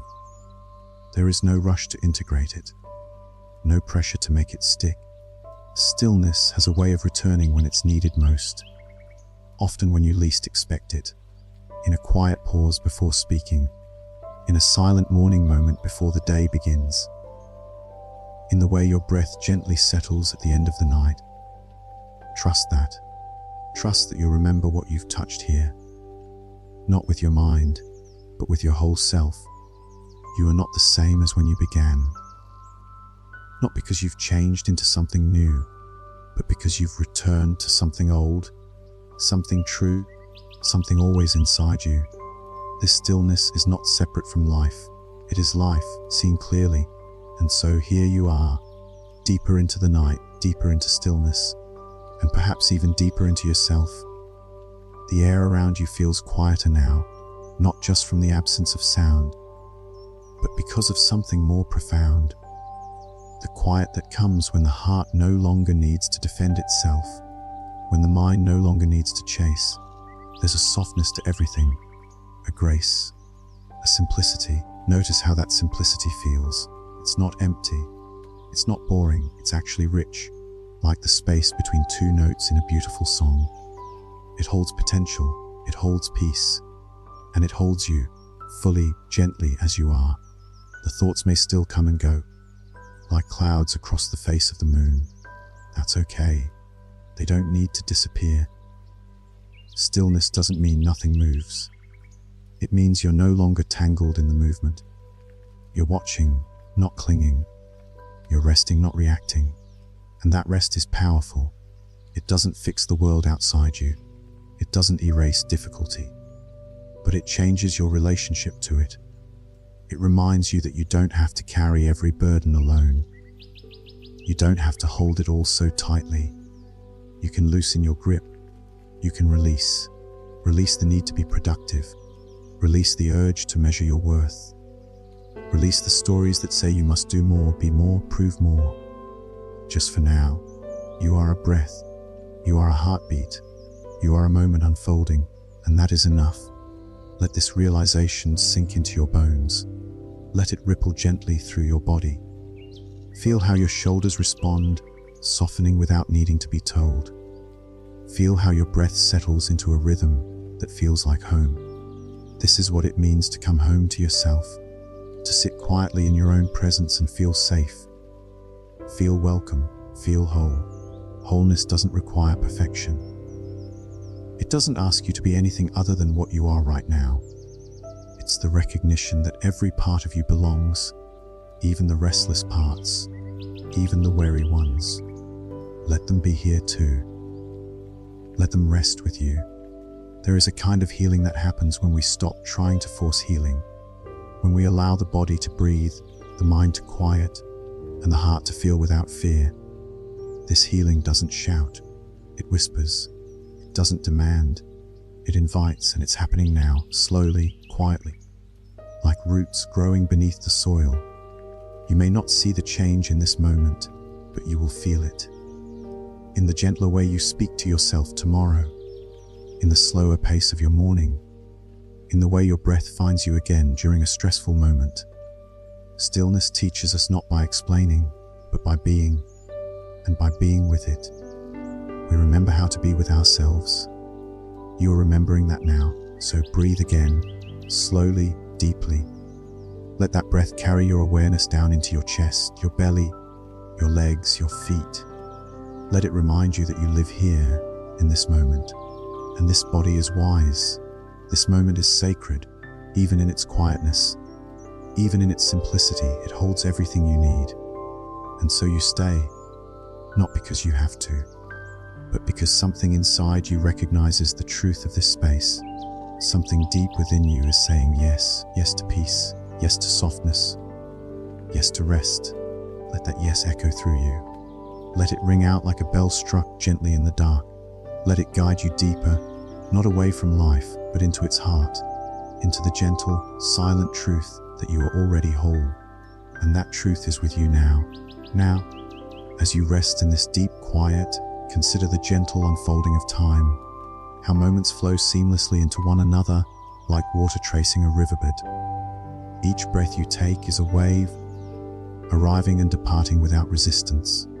There is no need to hold on, no need to grasp. Instead, you are invited to flow with this gentle current of presence, to let it carry you softly forward. In this flowing stillness, you might notice a subtle shift in how you relate to yourself. The stories that usually crowd the mind about what should be done, what could have been, or what must come next, begin to loosen their hold. Instead, there is a spaciousness, a softness, a kind of spacious awareness that embraces all without judgment. This is the heart of Zen practice, the invitation to rest fully in what is, without needing to change or fix, to meet the moment as it is, with open arms and an open heart. You don't have to push away discomfort or chase after pleasure. You can simply be here, with everything exactly as it is. Feel that acceptance now. Let it spread through your body like warm sunlight filtering through leaves. Notice how your muscles soften, how your breath lengthens, how your mind quiets. This acceptance is not passivity. It's a deep strength, a profound courage to face the world and yourself with honesty and compassion. As you rest in this space, you may sense the subtle presence of gratitude. Gratitude not for what's happened or what you've achieved, but for this moment of peace, for the breath that carries you, for the quiet that surrounds you. Gratitude for being alive here and now. Let that gratitude grow gently within you. Let it be a soft light that warms your heart and calms your mind. It does not need to shout or prove itself. It simply is. Like a quiet flame that doesn't demand attention, but offers steady comfort. And in that comfort, you can begin to let go of the last threads of tension. Maybe there's a spot in your body still holding on to something. Stress, worry, fatigue. Send that part of yourself a message of kindness. Tell it it's safe to release, safe to rest, safe to soften. Feel how your whole body responds. The release moves slowly, like a wave receding from the shore, leaving smooth sand behind. You are lighter now, more at ease. You don't have to do anything to deserve this peace. You don't have to earn it or prove your worth. It's already yours, waiting beneath the noise and struggle. And all you need to do is breathe, be present, allow. So as you continue to breathe, invite that presence to deepen. Let your awareness expand beyond the edges of your body, beyond the room, beyond time itself. Imagine yourself resting in the vastness of the night sky, open, infinite, serene. You are part of that vastness. You carry it within you, and it carries you. This connection is unbreakable, eternal, a source of comfort when the world feels uncertain, a refuge when the mind grows restless. Now, as you settle further into this knowing, trust that this moment of stillness will stay with you. Not just tonight, but in the days to come. Not just in quiet moments, but even amidst noise and activity. You can carry this peace with you, quiet, steady, unwavering. Let it guide you gently through life. Let it remind you that no matter what happens, you are always held. You are always enough. You are always home. And now, as your breath continues its steady rhythm, you can rest deeper. Trusting, knowing, simply being. Now, as you settle even more deeply into this space of calm, imagine the soft unfolding of a lotus flower in slow motion. Petal by petal, it opens to the gentle light of dawn, revealing its quiet beauty without hurry or struggle. This image reflects the natural rhythm of your own being as it unfolds in the stillness. A slow awakening to peace that has always been inside you, waiting patiently. You don't have to force this unfolding. It happens naturally, like the tide's steady embrace of the shore. You only need to allow it, to give yourself permission to open, soften, and rest fully. Feel the gentle movement within, the subtle rise and fall of your breath, the steady beating of your heart, the quiet warmth in your chest. These sensations are anchors, reminding you that you are alive, safe and present. In this moment, there is nothing missing, no task left undone, no expectation unmet. Just this perfect presence, the quiet knowing that all is well here now. Zen teaches us that true peace is not found by changing the world outside, but by changing how we relate to it. It comes when we stop resisting and start accepting, when we rest not in resistance, but in openness. You may carry worries or doubts, fears or regrets, but none of them define you. They are passing clouds in the vast sky of your awareness, and like the sky, you are always vast, always free, always whole. Allow yourself to rest in that freedom. Let it fill you with ease and grace. You don't have to carry burdens you were never meant to hold. Breathe in deeply now, drawing peace into every cell. Breathe out gently, releasing what no longer serves you. With each breath, feel yourself more grounded, more centered, more connected. You are a vessel of calm, a beacon of stillness, a harbor of rest. And as you lie here, wrapped in quiet, know that this stillness is always within reach. It does not depend on circumstance or achievement. It lives in your breath, your body, your awareness. You can return to it whenever you need, to this place of peace, this place of rest, this place of your own true home. Stay here as long as you like. Let the silence hold you. Let the night cradle you. Let the breath be your guide. You are safe. You are enough. You are deeply loved. And you are at peace. As the night continues to enfold you in its gentle embrace, take a moment to simply feel the stillness around you. There's a quiet wisdom in this space, one that doesn't need to be spoken, but can be felt deeply in the heart. This is the wisdom of presence, the quiet power that comes when we stop chasing and start resting. You don't have to fix or change anything. You don't have to do or become. You simply have to be here, with all that is. The breath moving softly, the body supported fully, the mind allowed to rest without judgment or expectation. Imagine your breath as a slow river, flowing calmly through the landscape of your body. Each inhale brings nourishment. Each exhale releases tension. With every breath, you sink deeper into the calm, finding a sanctuary within yourself that is untouched by noise or haste. This sanctuary is always here, beneath the surface, waiting for you to return. You don't need to search for it in distant places or grand experiences.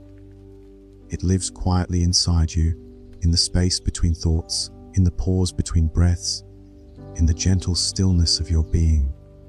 As you rest in this knowing, you may notice a sense of gratitude arising, not for something specific, but for the gift of this moment, for the chance to be still, to be present, to simply exist without pressure or expectation. Let that gratitude fill you now. Let it be a warm light, spreading softly through your chest, your arms, your legs, your whole body. Let it remind you of your own resilience, your own capacity for peace. You are part of something larger than yourself, a vast, unfolding rhythm of life that includes both movement and stillness, joy and sorrow, effort and rest. And in this moment, you are perfectly aligned with that rhythm. You are exactly where you need to be, so allow yourself to rest here a little longer, to breathe gently, to listen quietly, to feel fully. There is nothing else to do, no place else to go, just this. And as you rest, know that this peace will remain with you, even as the night fades and the day begins. You carry it within you, a steady flame that will guide you through every moment. You are held, you are safe, you are whole. As the night gently deepens around you, feel how your breath continues its steady rhythm, soft, calm, unhurried. Each inhale brings a wave of quiet nourishment. Each exhale releases a little more tension, like leaves floating downstream. This rhythm is your refuge, your anchor, a reminder that even in stillness, life flows freely, carrying you effortlessly. Notice how your body responds, settling further into support, becoming heavier in the best way. The weight of your limbs softens, the muscles loosen, and your mind begins to quiet. not by force, but naturally, like the fading light of dusk giving way to the stars. In this peaceful space, there is no need to chase after anything or hold on to what's passing. You are invited to simply be, fully present, open and accepting. This is the essence of Zen calms, allowing the moment to unfold exactly as it is, without judgment or resistance. If thoughts arise, notice them gently, like clouds drifting across a vast sky. They come, they go, but you remain, the vast, clear sky beneath. You are the stillness that holds everything. Let yourself rest here a little longer, breathing slowly, deeply. Feel the quiet gratitude that comes from this simple act of presence. Grateful for breath, for body, for this moment of peace. Know that this calm is always within you, accessible whenever you choose to return. It's your natural state, waiting patiently beneath the noise. And as you drift toward rest, carry this feeling with you. A gentle reminder that you are enough, just as you are. That peace is not somewhere to find, but something to remember. You are safe. You are whole. You are deeply loved. As you rest here in the gentle quiet, let your awareness soften even more. There's no need to hold anything tightly anymore. Let your body melt deeper into support. Let the breath flow freely, without effort or expectation. Notice how each inhale opens a little more space within, and each exhale releases what no longer serves you. This is the heart of Zen calm, the surrender to what is, without resistance. It's the wisdom of allowing, the grace of acceptance. In this moment, you don't have to fix, explain, or control. You simply be, simply breathe, simply rest. Feel the vastness of this presence inside you, the stillness that holds all your thoughts, all your feelings, without judgment. It's a quiet strength, a deep well of peace that is always here, beneath the surface. You may notice your mind wandering, and that's okay. Gently guide it back to your breath, your body, this moment. No pressure, no frustration, just gentle return. And as you settle into this rhythm, you become aware that you are more than your thoughts, more than your worries, your plans, your stories. You are the space in which all of these arise and fall away. This space is your true home, unshakable, calm, and infinite. Let yourself rest here, carried by breath and presence. Let the night cradle you in its quiet arms. Know that you are safe, you are enough, and you are deeply loved. There is a quiet magic in these final moments. The way the night embraces you softly, the way your breath becomes a gentle tide, ebbing and flowing with ease. This is a sacred pause, a moment not to be rushed or filled, but to be savored. Here, you are invited to simply rest, to simply be, free from the demands of the day or the pull of the future. Feel the weight of your body sinking deeper into the surface beneath you. Each muscle softens, each thought slows. The mind's chatter fades into a gentle hum, like distant waves lapping quietly against the shore. You are held in this stillness, carried by the rhythm of your own breath, steady and true. There is no need to fix anything now, no need to understand or solve. Just the unfolding of breath, the rise and fall of the chest, the whisper of calm settling into every corner of your being. Imagine yourself as a vast, calm lake, its surface smooth and reflective, holding the sky, the stars, and the moon without effort. Thoughts may ripple across, but the lake remains still underneath, unshaken and serene. That stillness is your true nature, timeless and whole. As you rest in this knowing, allow gratitude to bloom quietly within you. Gratitude for this breath, for this moment, for this chance to come home to yourself. There is a deep kindness in simply being here, exactly as you are. And when you awaken, even if just in your mind, carry this peace with you. Let it guide your steps and soften your thoughts. Let it remind you that no matter what unfolds, you are anchored in something unchanging, something calm, vast, and eternal. So breathe gently now, rest fully now. Let the night carry you deeper into this sacred stillness. You are safe. You are enough. You are at peace.